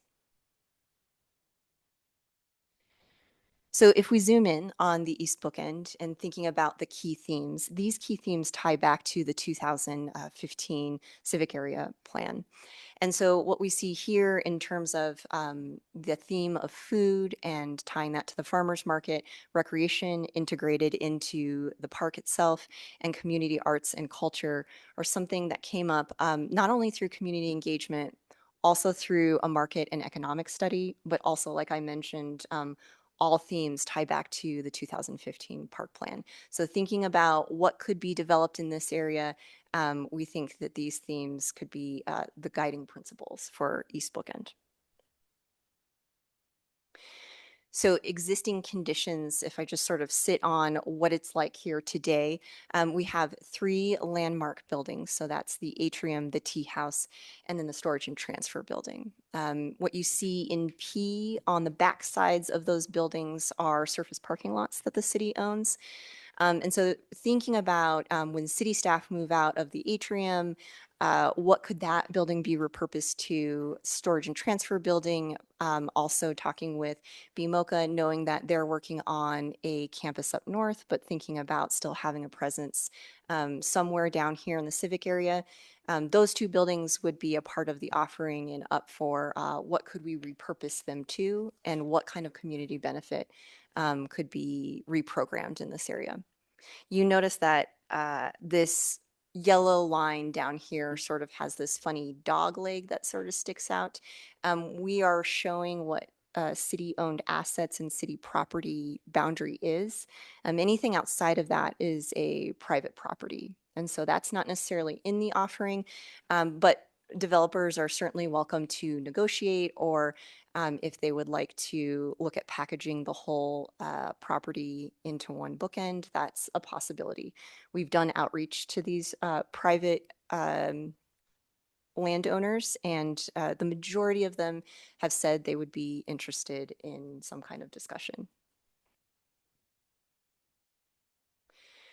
So that's on the East Bookend side, and I just sort of highlight what's going on in the right that's labeled East Bookend as this is a concept plan. By no means is it set in stone. This is just something that the city staff and design team looked at and iterated on what was possible for the East Bookend while we were actually working on phase 2 park enhancements to the left-hand side.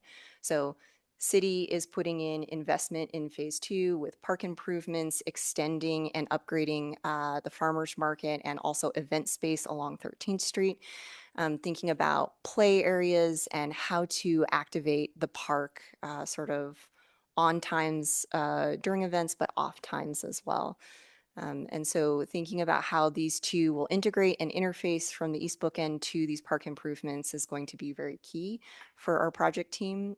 But also we really hope and we think that the investment the city is putting in next to the East Bookend is a great incentive for developer partnership.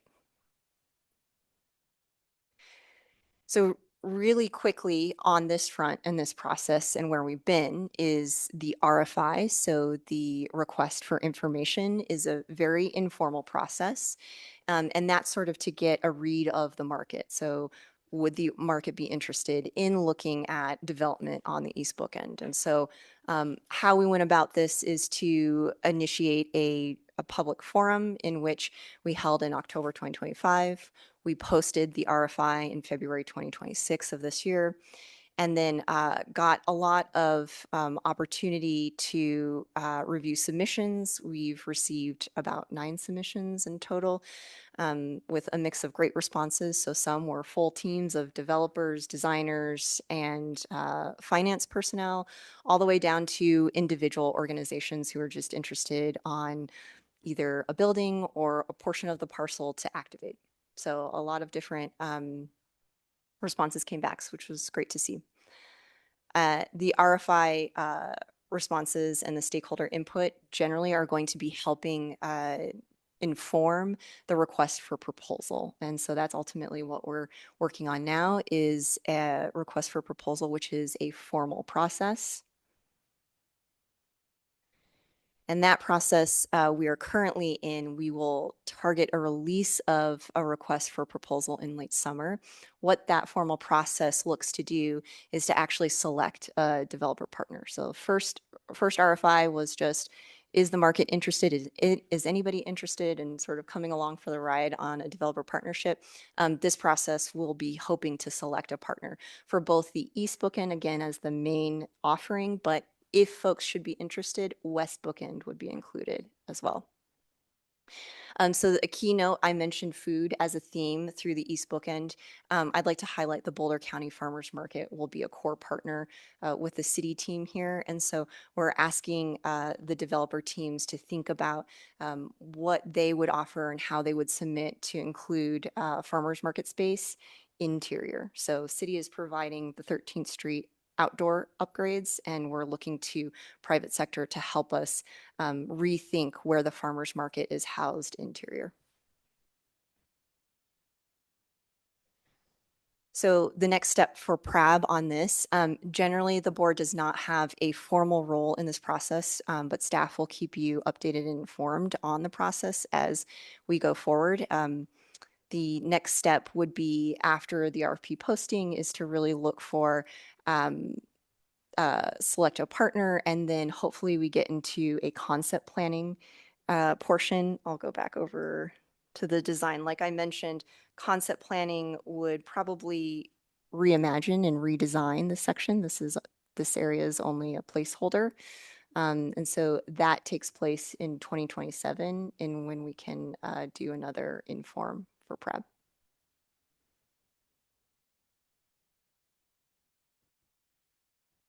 So with that, does PRAB have any questions about the project or the role in the development? In a previous life, I wrote legislation for the World Bank on public-private partnerships. And one of the concerns I have is we've seen with P3s, the underlying reason governments want to use P3s is because they're looking for money and they want to be able to finance long-term over 30 years, some sort of massive project. And it's usually associated with tolls and roads because that's where the private partner is making money. So this is very much a private profit seeking avenue. So I'm concerned because, this is it's such a complex model and it is most definitely driven by profit on the private sector side. So what are they going to get, the potential private partners, what are they going to get in terms of, built-in revenues, since, it's not a road project, they're not getting toll money. Where are they going to try to get their profit on this? Yeah, it's a great question. One that, like you mentioned, this area is pretty complicated. So there are a lot of parameters on the East Bookend. And so in terms of developable area, and so one way in part of the offering, the West Bookend is a little bit more flexible for developable area. So that's one thing that we're looking in terms of offerings.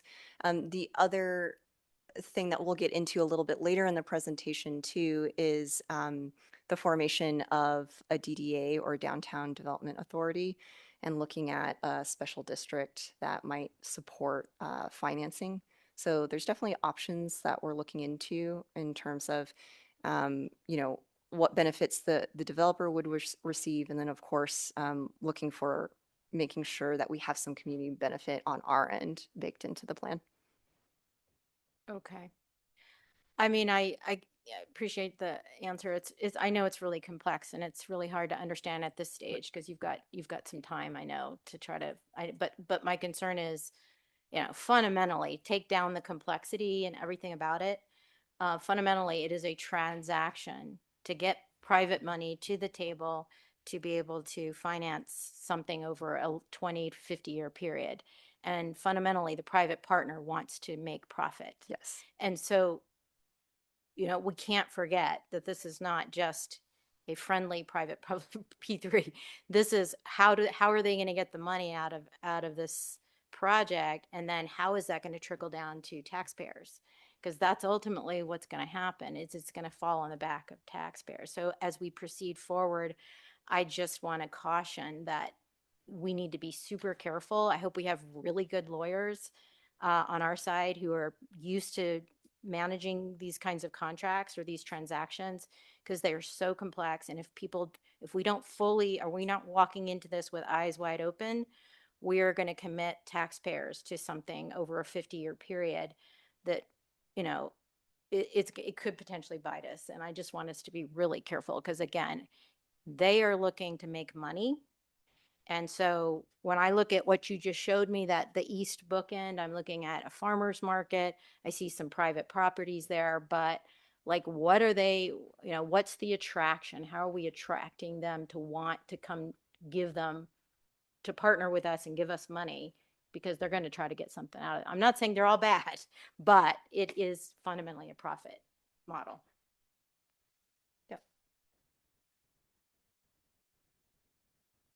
So I just have a couple questions. One is, it was unclear from the language whether there would be a single partner or if there's going to be multiple partners involved. Yeah, that's a great question.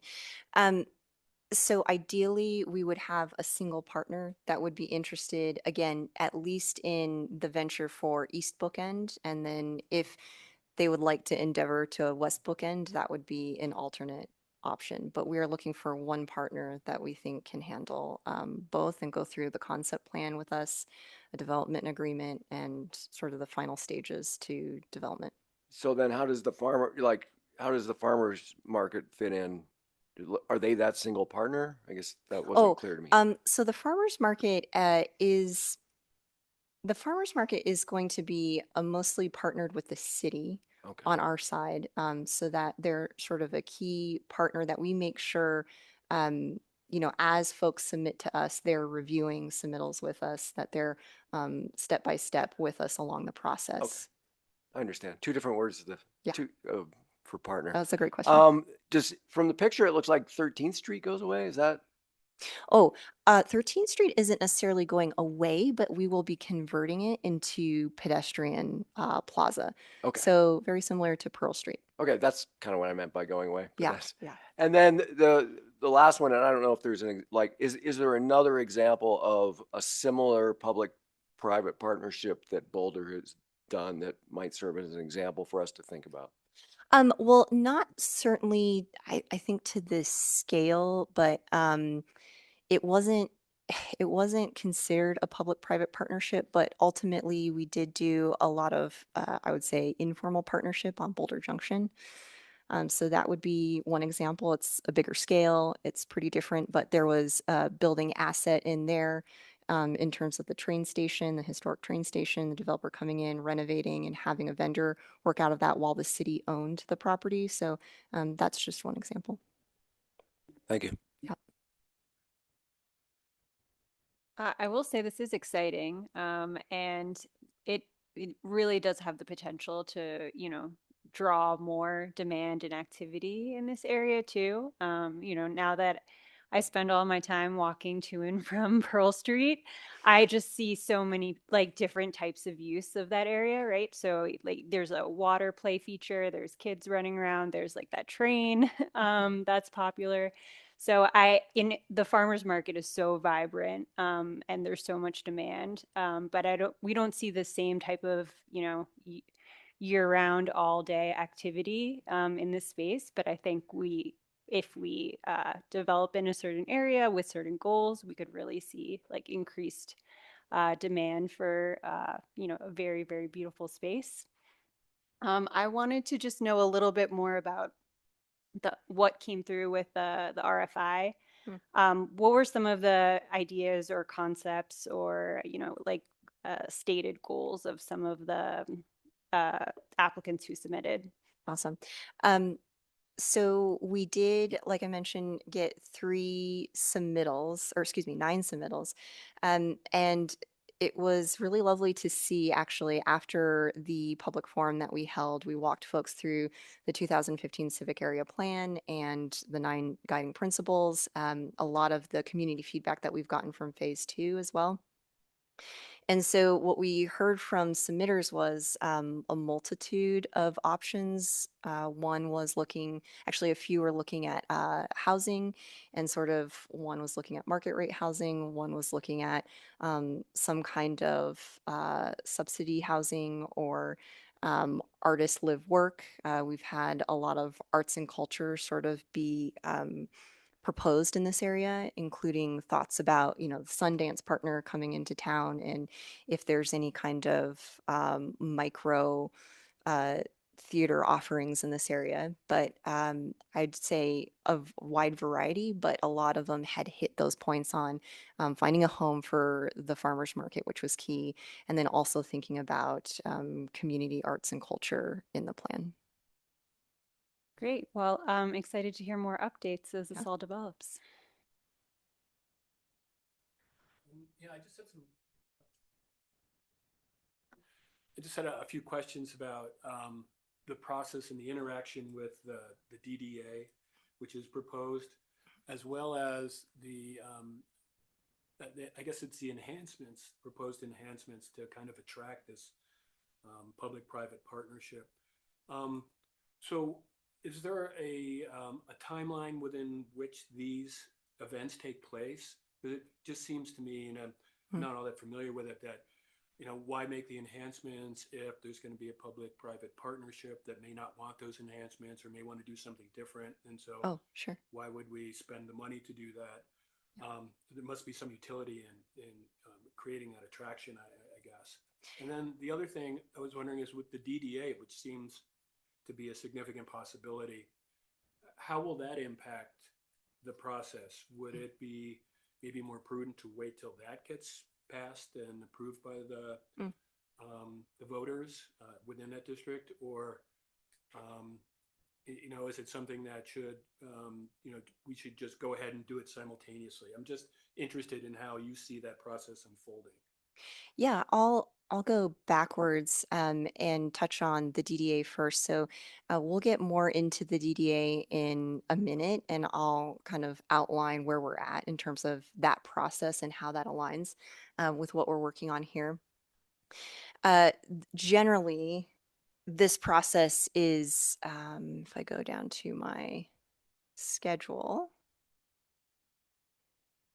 oops, sorry, 1 second. There we go. So as you can see from the schedule, we're early days in 2026, looking at the RFP, interviewing a partner, hopefully selecting that partner at the end of the year, and then starting down this pre-development agreement in 2027. We won't really see potential construction in East Bookend till maybe 2029. And I feel, 2029, that's pending we can even find a partner. So let's just say that's forecasting. So we're several years out.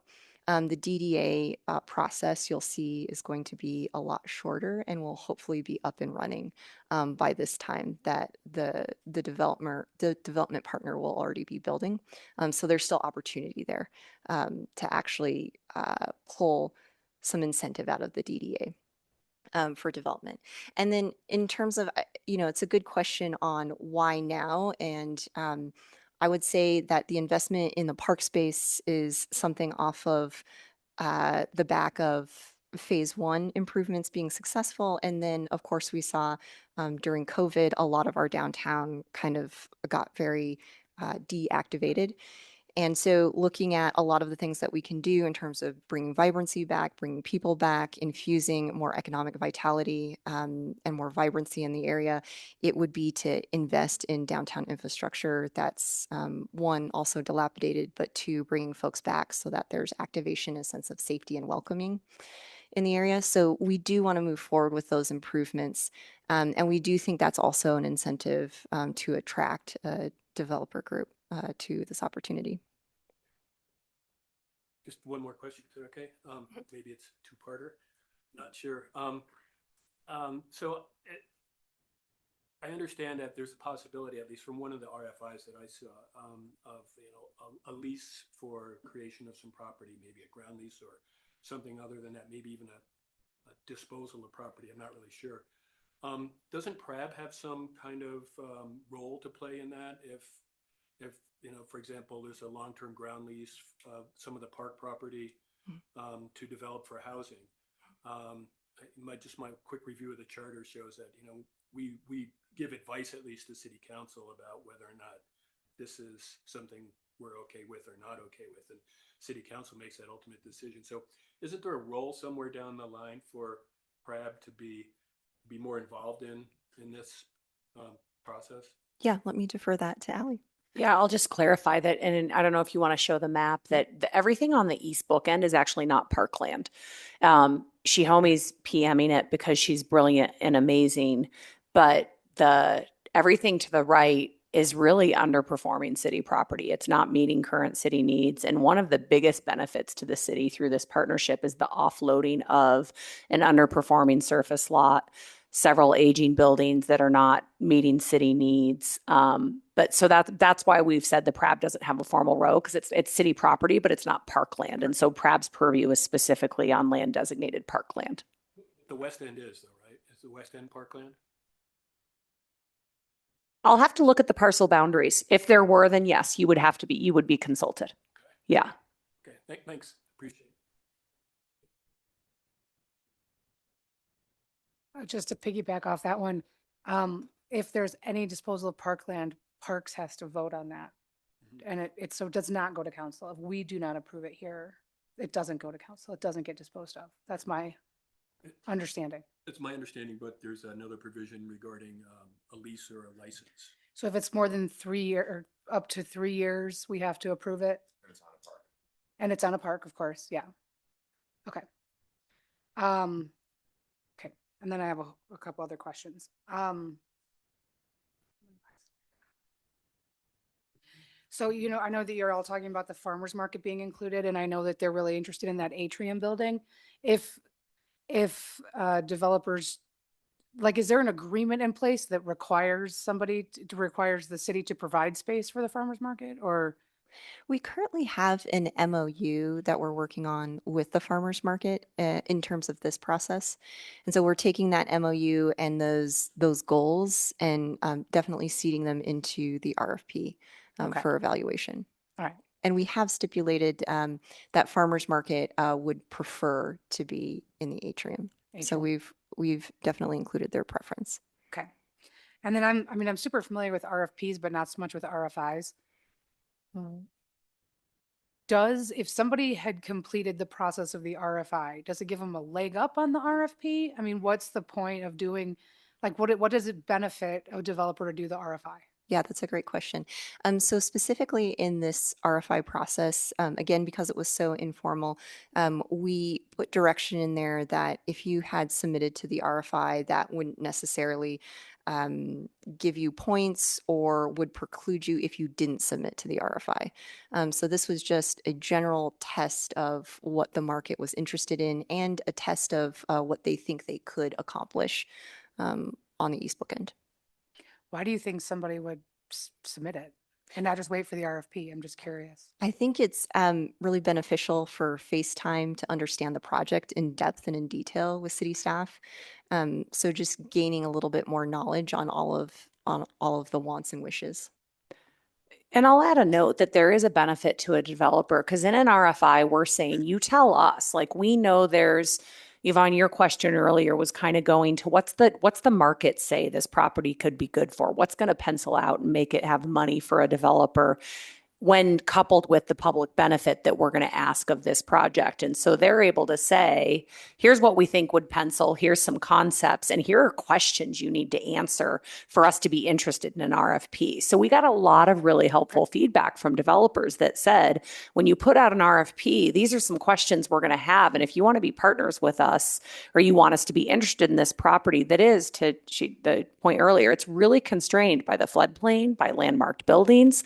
And so to make it pencil for a developer is going to be really tricky. And they gave feedback on what we'll want to consider as we write the RFP. Okay. Did Mark have something? Okay, great. All right. And then I noticed that you have listed in there a civic area park management steering committee. I was wondering how that will affect phase 2. If you want to hold that question for the next part of the session where we talk about the park management plan. Okay. Does that work? Absolutely. And then feel free to push any of these off if all right. So Pearl Street Mall refresh. I saw that there was like an additional 3 million that was reallocated through KJID and the CCRS. How did that affect budget overall? That's all in the next section. Okay. Maybe I should just wait on all of these then. I did have one other question that, and this is just about timing kind of, but well, maybe I'll just wait till the next question. I'm going to just wait on all of those. Thank you.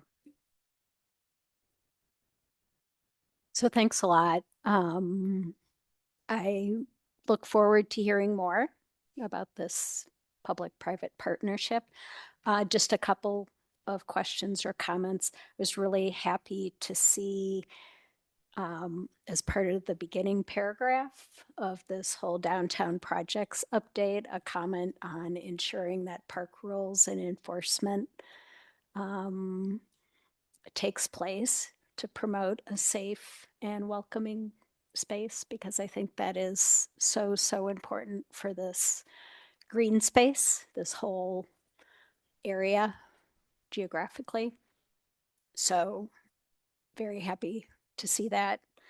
I'm wondering if, I guess, what's happening in the middle, and being new to this advisory board, maybe it's been discussed, but I'm kind of wondering what's happening in the middle between the bookends. I know that there's a building potentially that's going to be torn down because structurally, being in a floodplain, it's not a good situation. Was there discussion of like the Botanic Garden going somewhere in this green space? We heard a lot of public comment on the benefit of a Botanic Garden.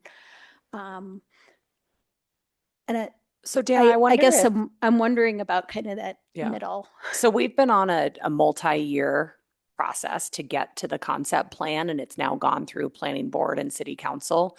And so it's not really up for discussion tonight, but I'd love to get you up to speed on it. If you wanted, we could put it on the list of, projects that kind of are coming to you as a new board member baked, but I'd be happy to get you up to speed on it because you are going to hear more about it, the engagement that led to these concepts, and then the area of an investment that is the next phase of the park.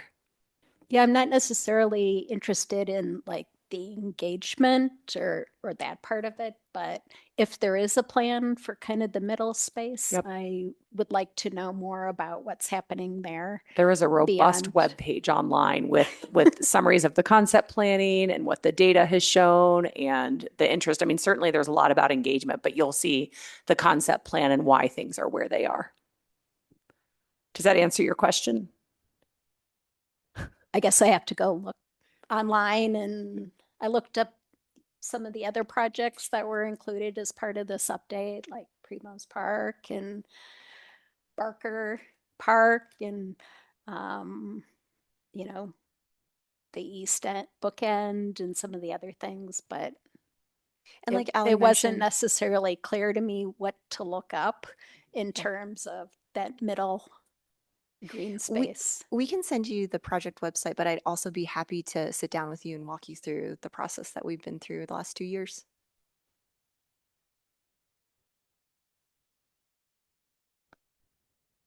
I'll just say for your benefit, Dana, like we've had this project come to PRAB quite a few times, and it's like everything this department does, it's been a thorough process, and there is a plan. So I recommend you spend some time with the website, and if you have more questions after that, discuss with staff. So is that in that table of projects? No. On page 3 What is it? that I would expect to see? Should be. I think it was page 3.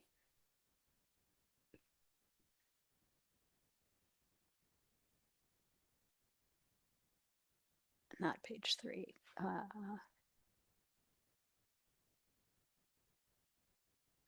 Where If it it's a had- list of Page our- 14.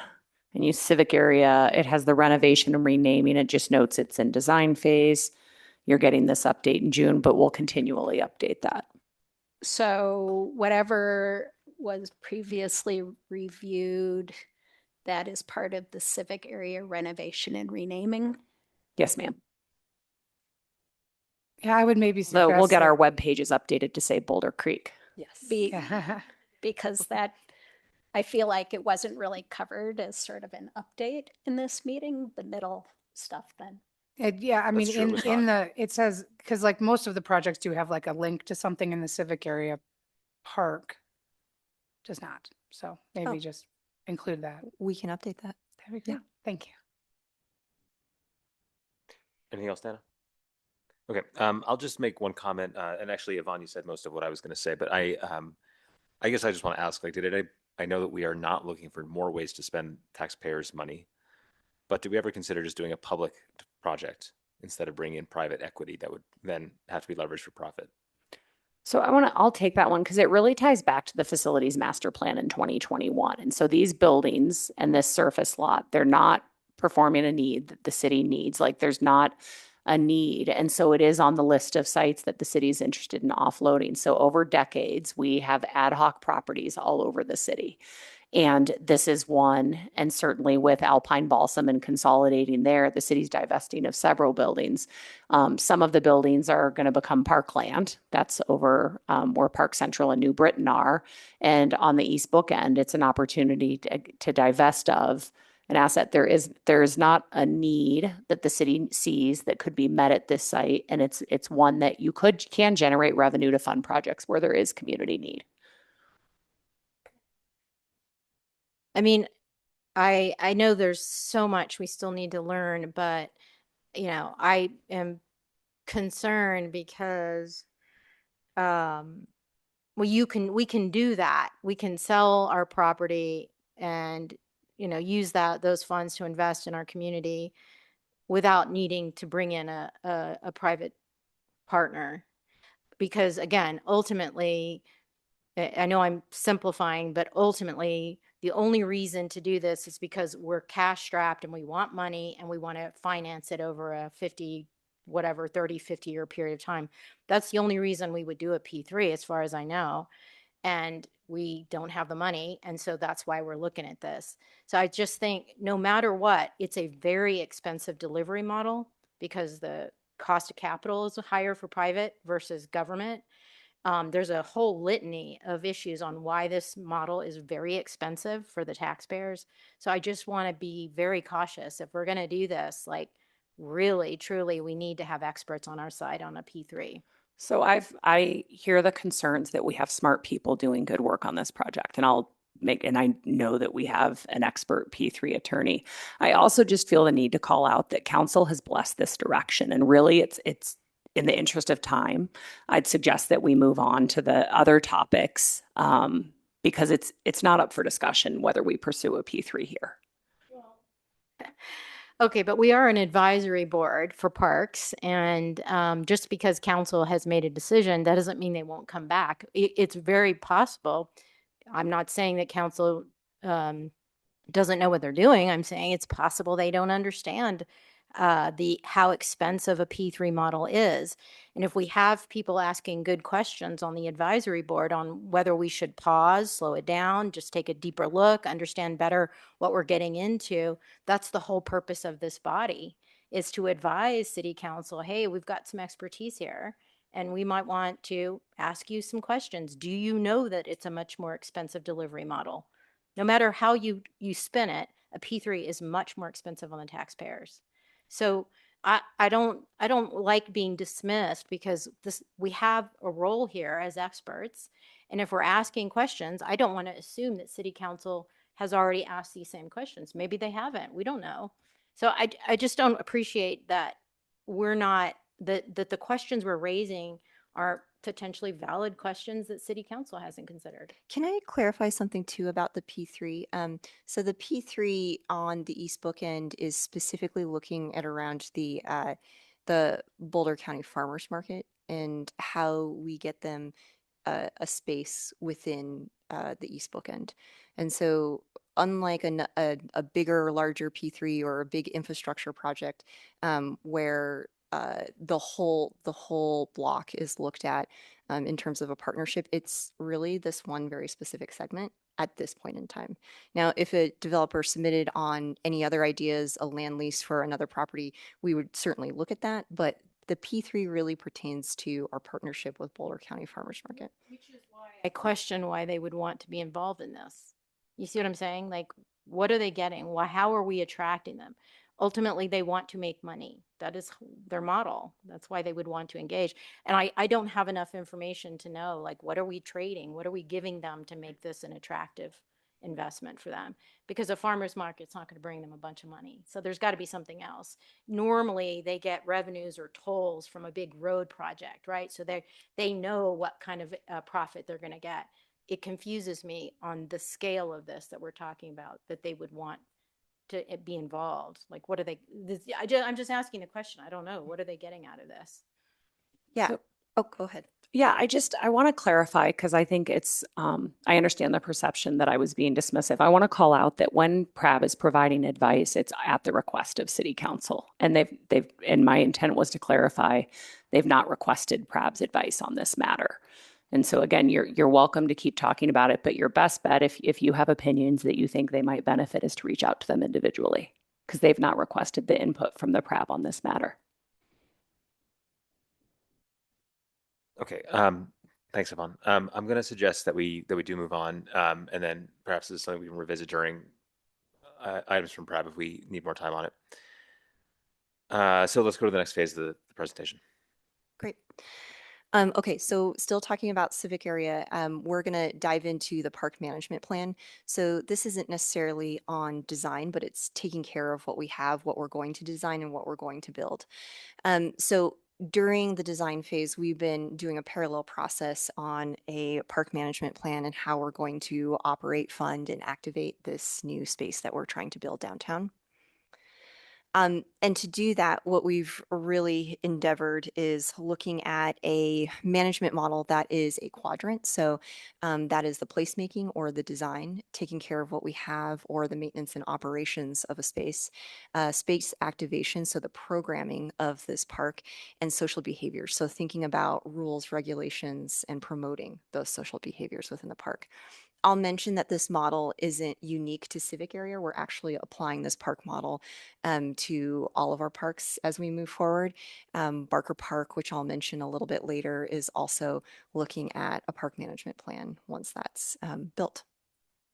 So in terms of Civic Area, though, a study was completed just recently that identified operations gap for growing needs of this highly activated downtown park. And generally, with the new activities and amenities, and being that it's a regional amenity and facility for the whole city, we know that that gap is actually going to keep growing and get bigger, especially as we build out. So during the study, ultimately the recommendation that was completed and put forth to staff was to have a third-party group come in and program and activate, but also be a facilitator of fundraising and revenue generation, and really be a partner in advocacy for the space. So similar to Downtown Boulder Partnership that oversees Pearl Street in terms of its activation, the events that take place, this would be actually a very similar model. So the middle column you see is the city doesn't go away, the city isn't relieved of its responsibilities, but rather we get support from a third-party group coming in and helping to activate, and also do a little bit of fundraising for the space. I mentioned that the DDA, which we'll talk about next, or the Downtown Development Authority, could also be an arm in terms of financing. So potential funding could go from the DDA in terms of tax revenue into something like Civic Area. And that could help with capital improvements for Civic Area, but it could also help with maintenance and space activation. So really you have kind of an activator operator, boots on the ground in that third party. You have city support with maintenance and operation and capital planning. And then you have this third column that is another lever of funding. So in terms of that park management study, what we're looking for next steps really is putting together a steering committee internal. So that includes city department staff from across multiple departments, but we'll have to really look and work on an agreement that's interdepartmental, look at the operations activation and the funding for future governance of this park management plan.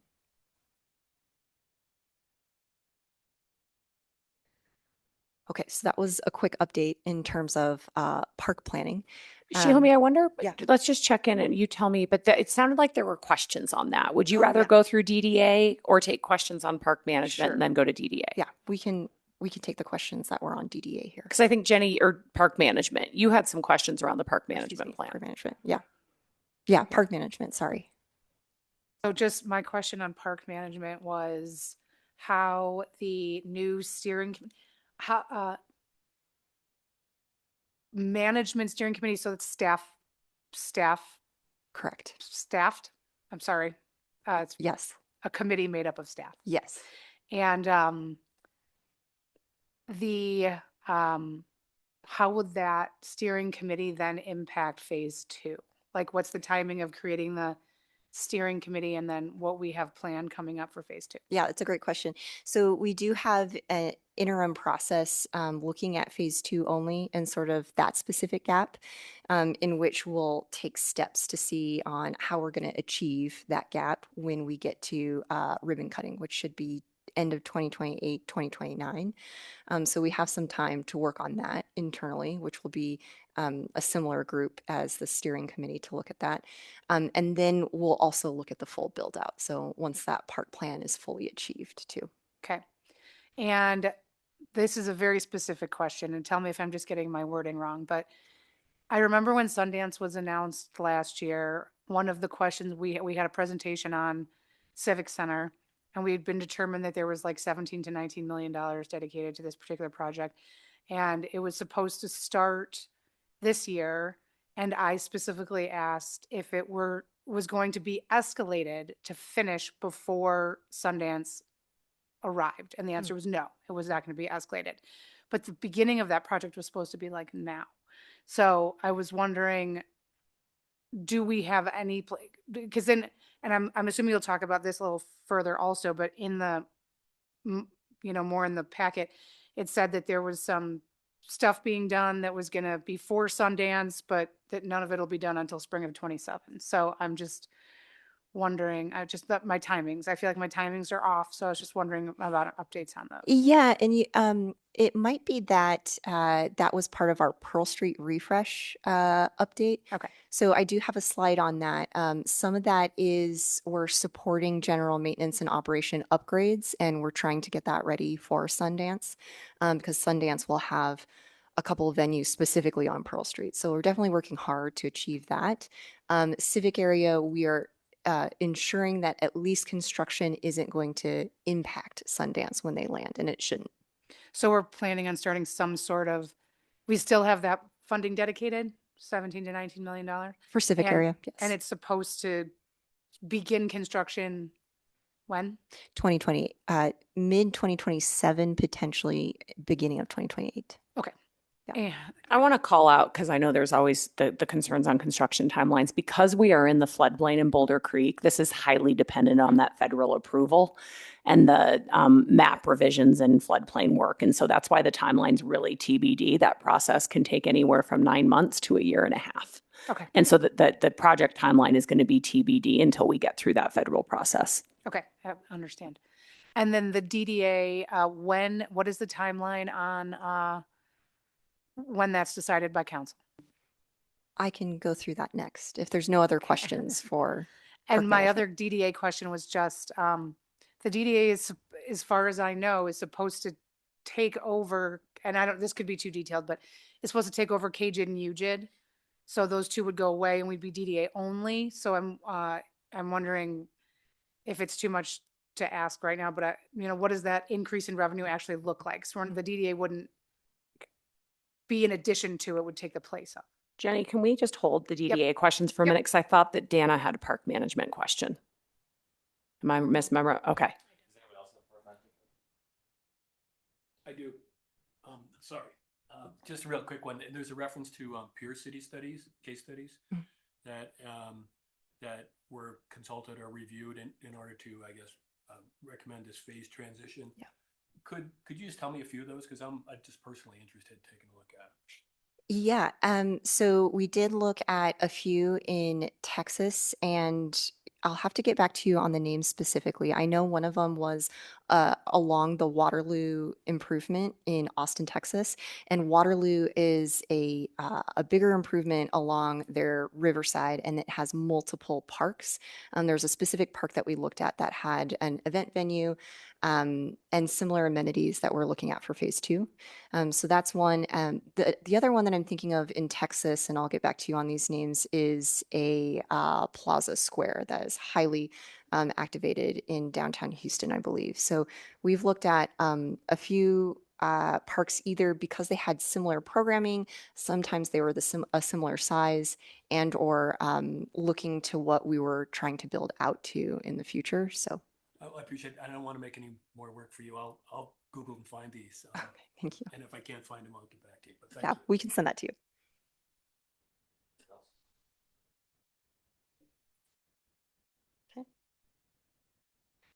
Okay, I'm going to go over Downtown Development Authority, and then Clarissa, I think we have Regan Brown online, so we can promote her to panelist. Regan Brown is with us tonight, and she is with the City Manager's Office, specifically the Economic and Community Work Group. And so she's leading this project. She can help us with any questions, but I'll give you general highlights here. Generally, you can see this this map on the slide. The dashed line includes what we're looking at for a downtown development authority and what we're studying for how the special district can help with long-term improvements. But speaking of the DDA in terms of its purpose is to provide long-term funding and a governance structure in this area that you see highlighted in the map. It does this through a lot of different mechanisms, but we're specifically looking at a tax increment financing structure, so a TIF. It has a potential as well to have a mill levy to it. And the tax will actually help support the district through projects and programs. So again, looking at boosting economic growth and vitality, reinvesting in terms of development in our downtown area. So this specific opportunity could help put revenue towards things like the East Bookend or public spaces like Civic Area, and also includes our Pearl Street upgrades and enhancements. So generally, that's what the city is looking at. What you see popping up, I know it's pretty small here, but those circles and ovals that I highlight are parks that we're working on within that downtown development authority that could see benefit from any tax revenue generation that could come back to be invested in these spaces. You could invest in a lot more, like right-of-ways, as well as, like I mentioned, any development that could apply for this. So it could potentially help support a lot of the built environment. So, okay, so generally the project updates. A draft plan of development for the DDA and financial analysis was presented to City Council May 28 of this year. Community engagement and plan of development refinement will continue into the end of this year, 2026. And then the project team will go to City Council to review a potential November 2026 ballot measure for voters within the proposed DDA boundaries. So if this is approved, the DDA may begin in 2027 to support implementation of downtown investments, which could put funding towards the improvements that I just mentioned in some of our key downtown spaces and parks. So this is the general update for DDA, and we can go to questions now. My only real question here, I mean, you answered the question just fine there on the next step, so we'll just wait on council to see if that comes to the ballot. And then my other question was specifically about KJID and UJID and how it would replace and what that taxation looks like. It's like, okay, I'm going to kick that to Regan.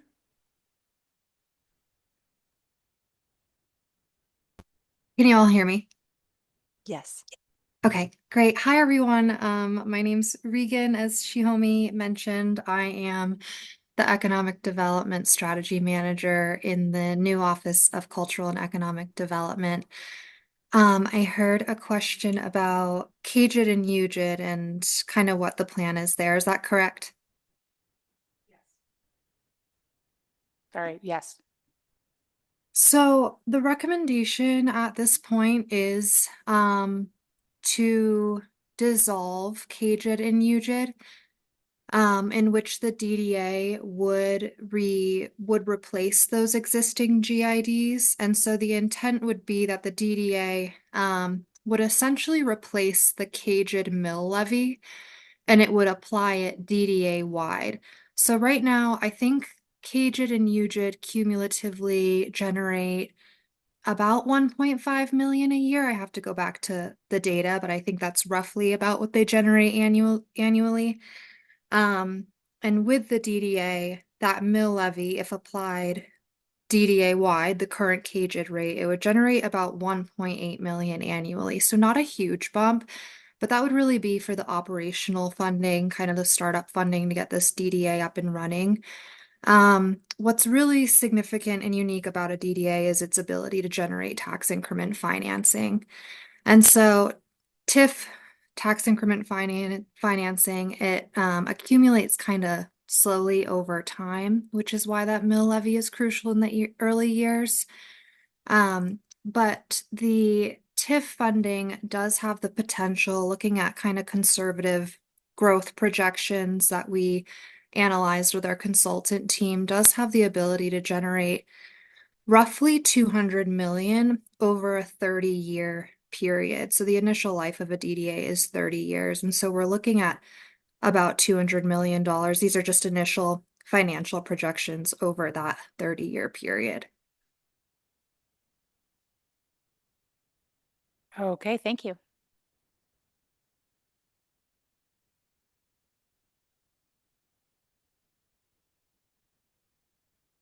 Happy to answer any other DDA questions.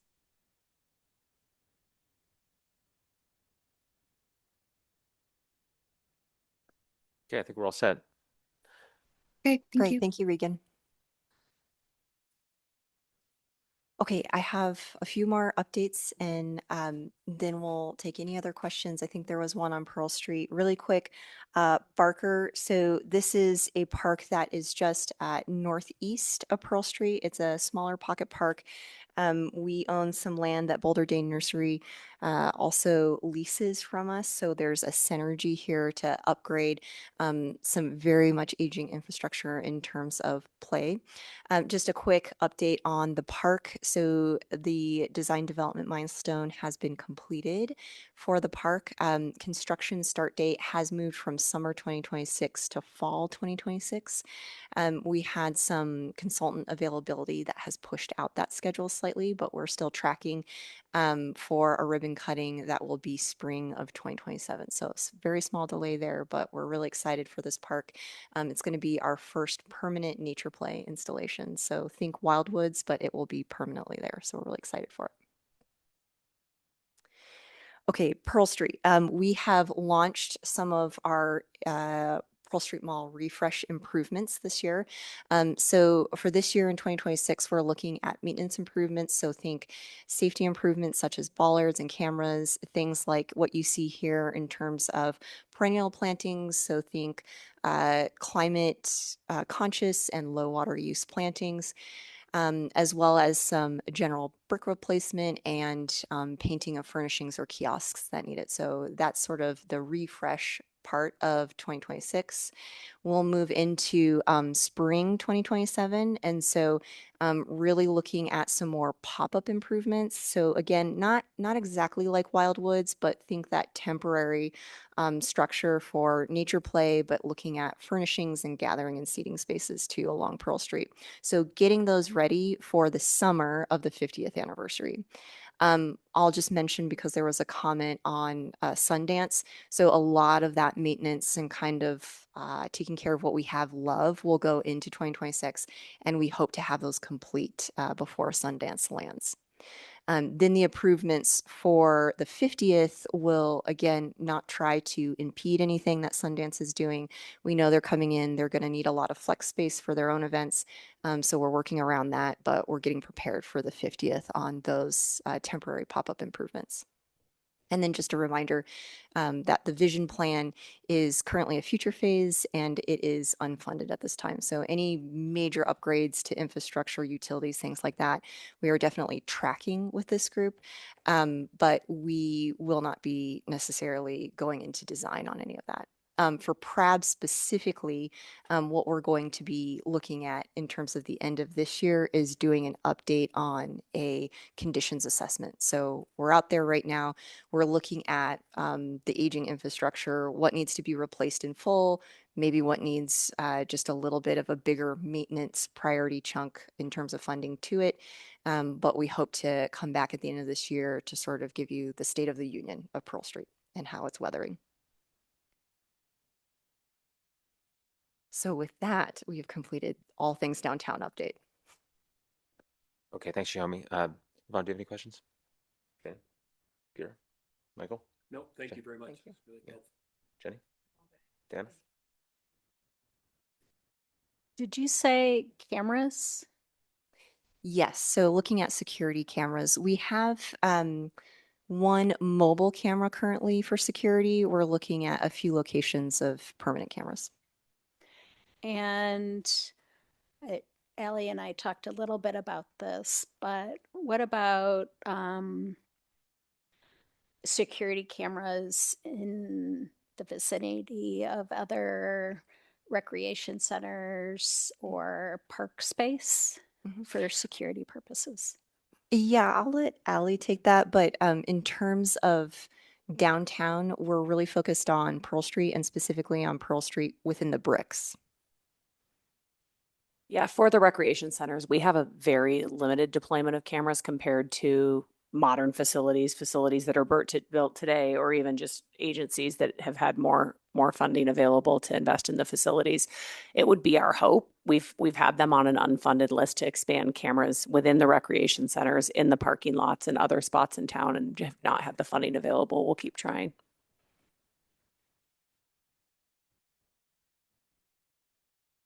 Thank you.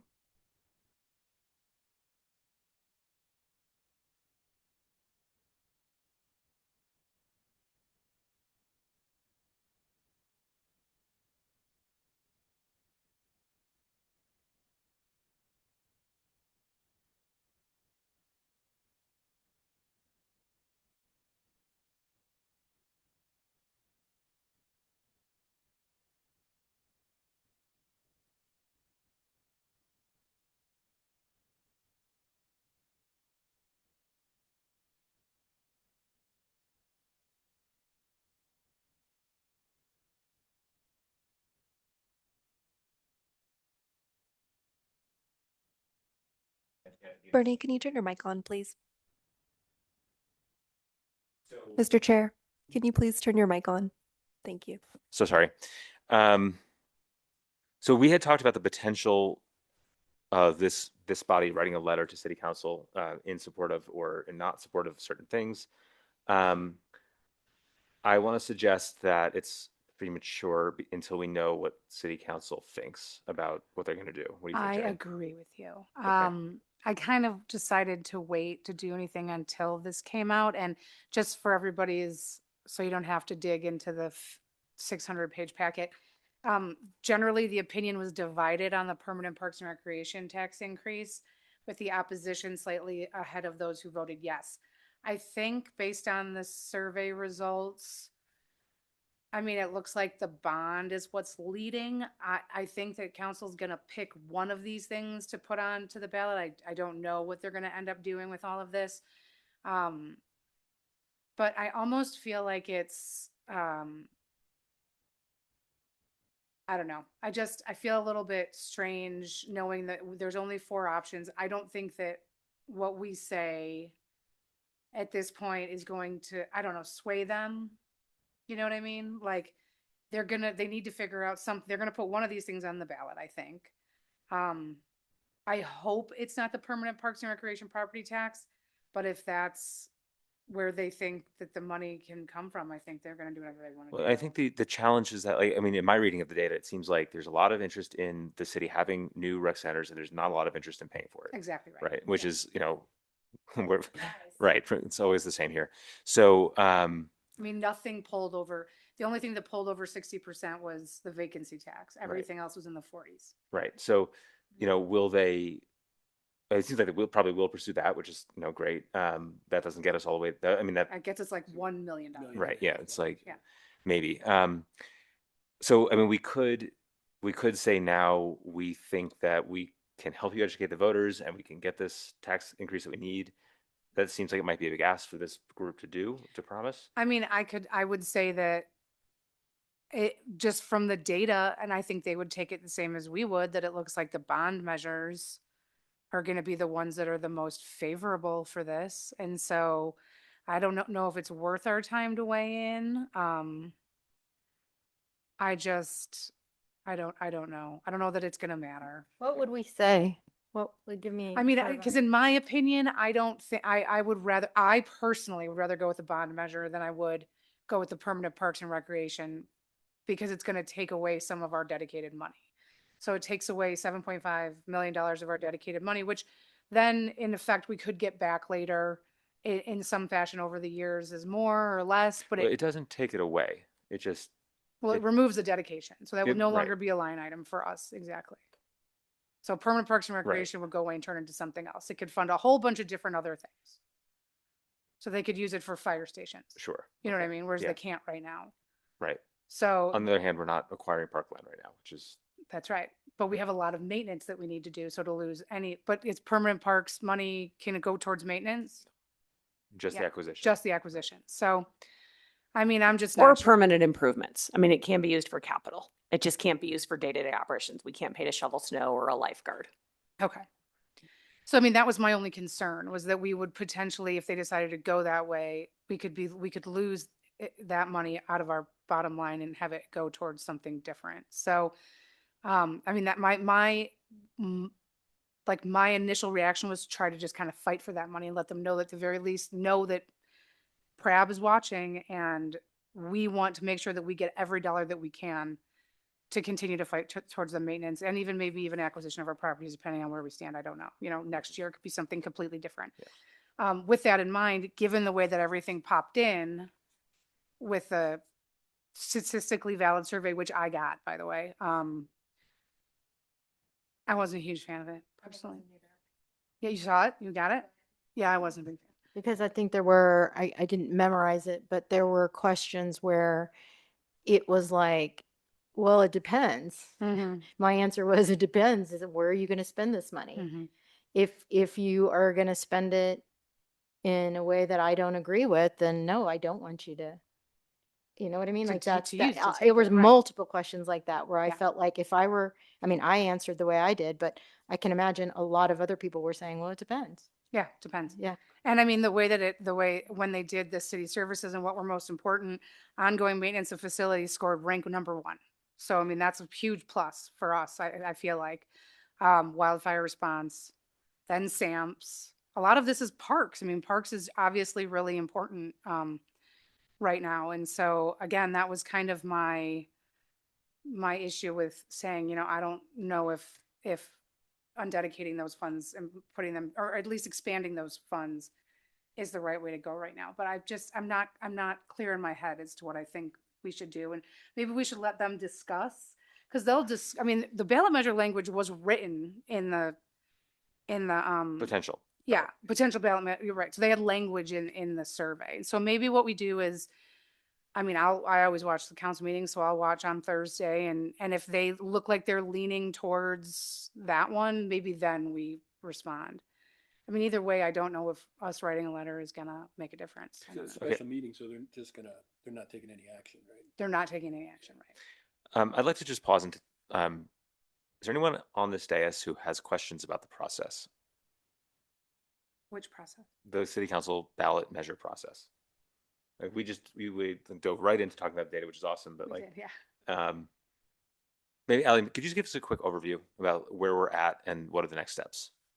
Sure. So at Thursday's meeting, they will discuss the polling results and they will decide what of the ballot measures they'd like staff to come back with draft language, and that would be presented as a first reading. And I can pull up the dates since there's a first reading, and they make some edits, and then the second reading is calendared for their business meeting on Thursday, August 6th. So that's when ballot language gets final.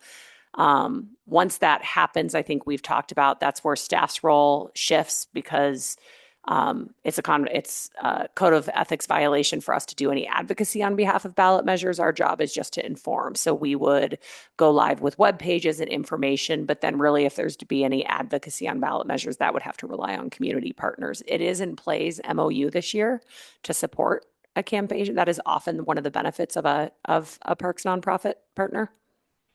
So after August 8th, ballots get finalized. They get pushed out to the community sometime in October, and then election day is first Tuesday in November. So we can advocate, right? Correct. Board members, yes. Yeah, so that's kind of like, that's why we were deciding whether or not we want to write a letter. But I think we might want to just kind of wait and see how it all rolls out on Thursday. And then if, I mean, I'm happy to watch that, see which way it goes. Based on that conversation, write something and then have it come out through Clarissa for everybody to look at. If you completely disagree, just say, I don't like it, you know? Because again, I also feel weird about advocating against a ballot measure that should in fact at some point give parks more money. So I don't really know what the right way to go here is. I just don't know. Okay, so I think we should wait and see. Okay. Is there anyone who disagrees? Just wait till this Thursday. Yeah. Yeah, Mhm. which so we will discuss this again in July. Yep.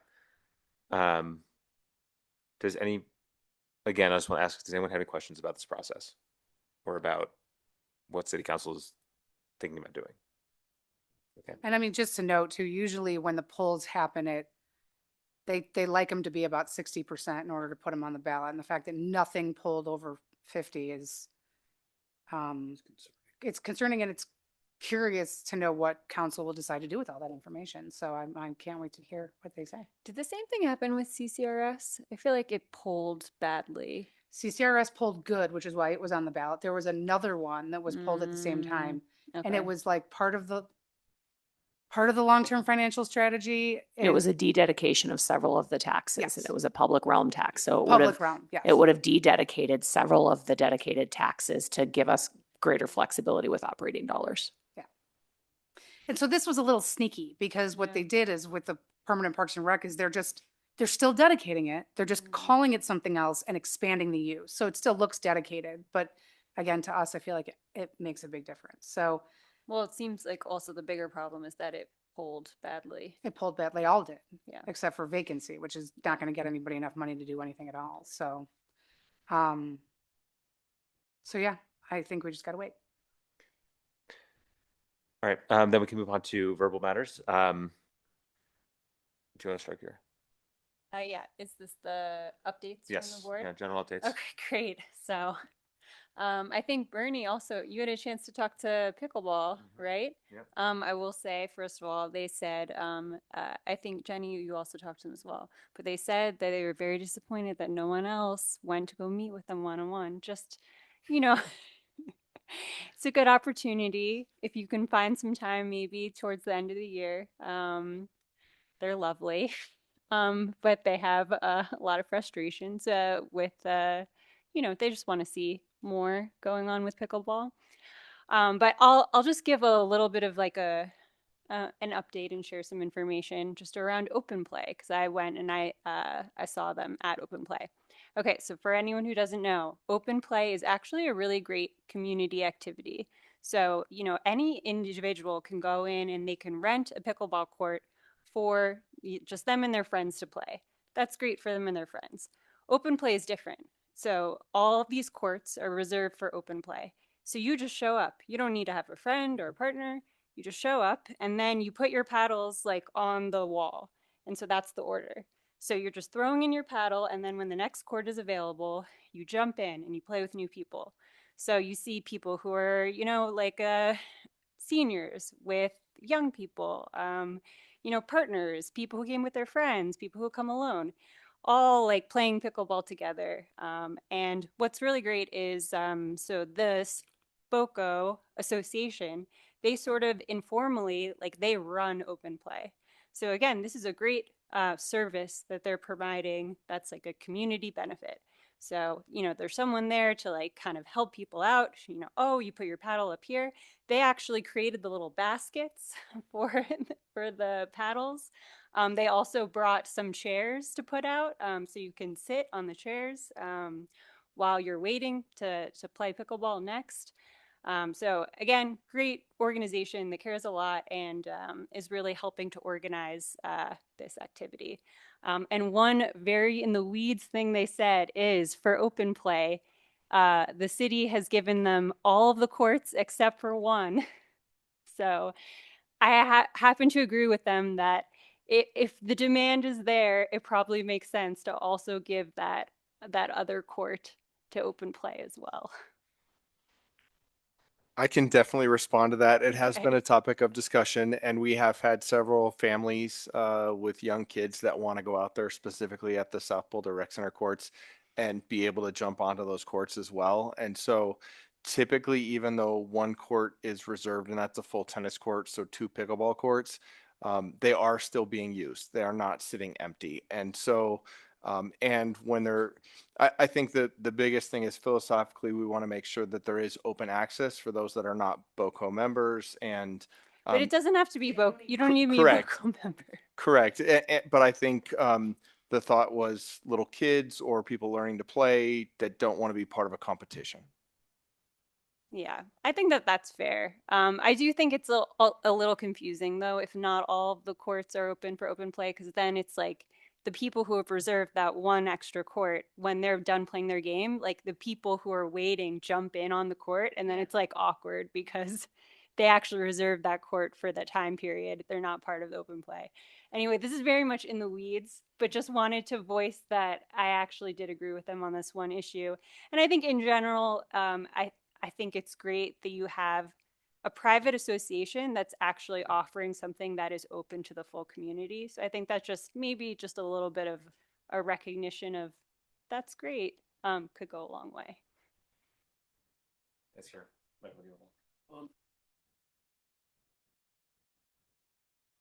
I did go to the Primos Park opening, and it was a really cool place. I mean, it serves a really significant community, and there was a lot of excitement there. There were all kinds of little kids running around. There was food, there was music. It was only there for the first half hour, but it's going to be a really nice thing when it gets done. So thank you guys for doing it.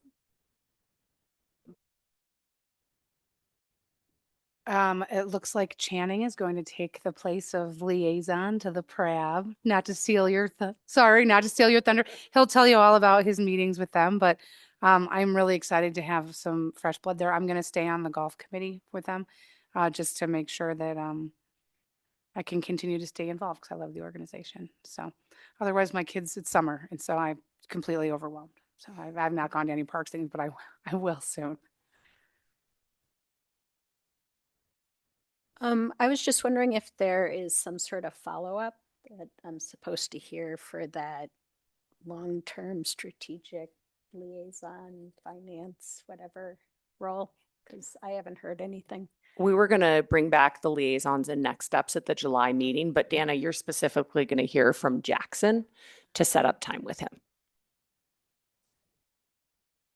My other thing, and Allie, I emailed you about this today. I did have a conversation with somebody who is a women's league player at Flatirons Golf Course, and she had some concerns. So I just emailed you and asked you some questions so I can hopefully respond to her with some information about what's going on over there, because I'm not super familiar with the league play there. But I'm a golfer, so I was really excited to get that phone call because it's something I can relate to. So it's like pickleball, for other members. So, all right, thanks. That's all.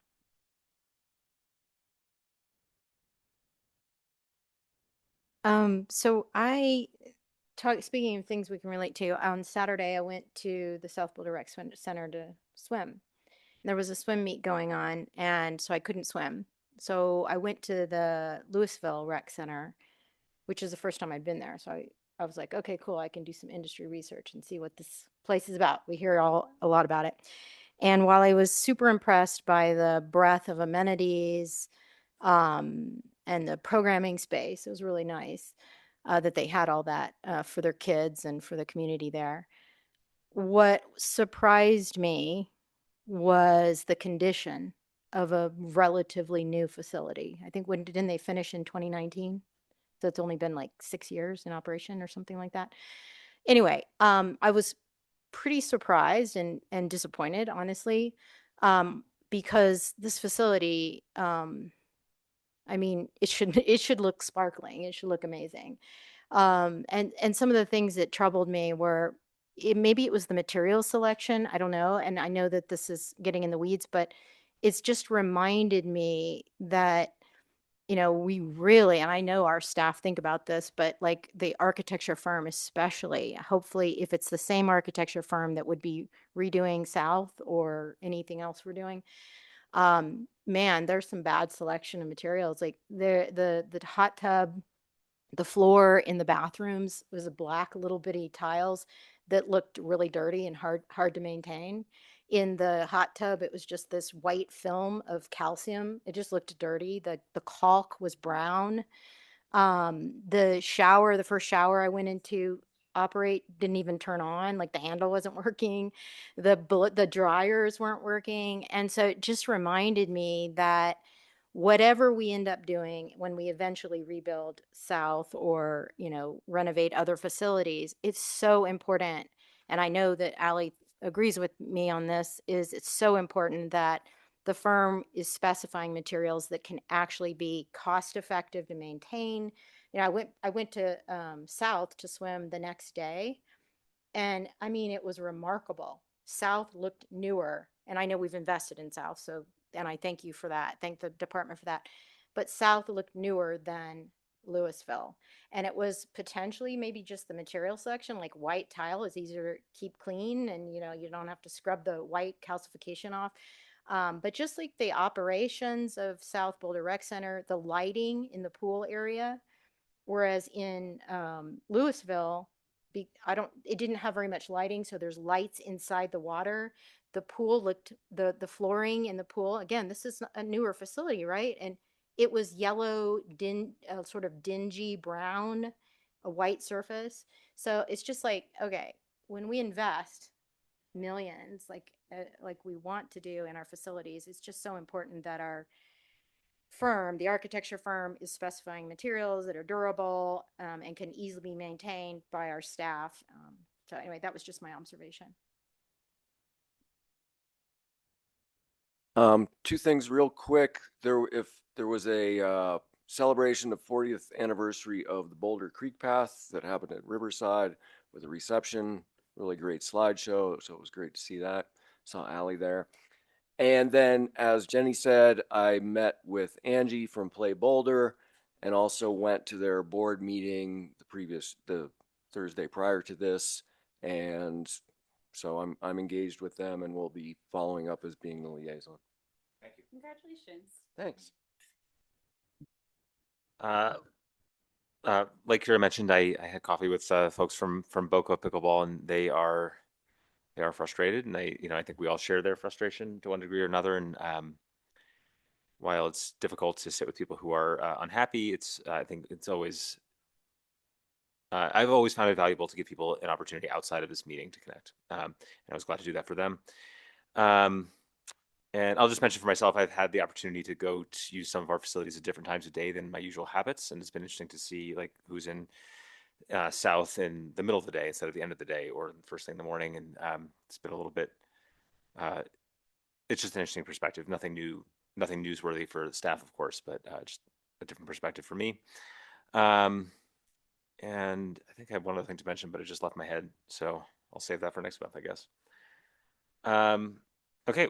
With that, we meet again in July, and we're adjourned. Thank you. Thank you.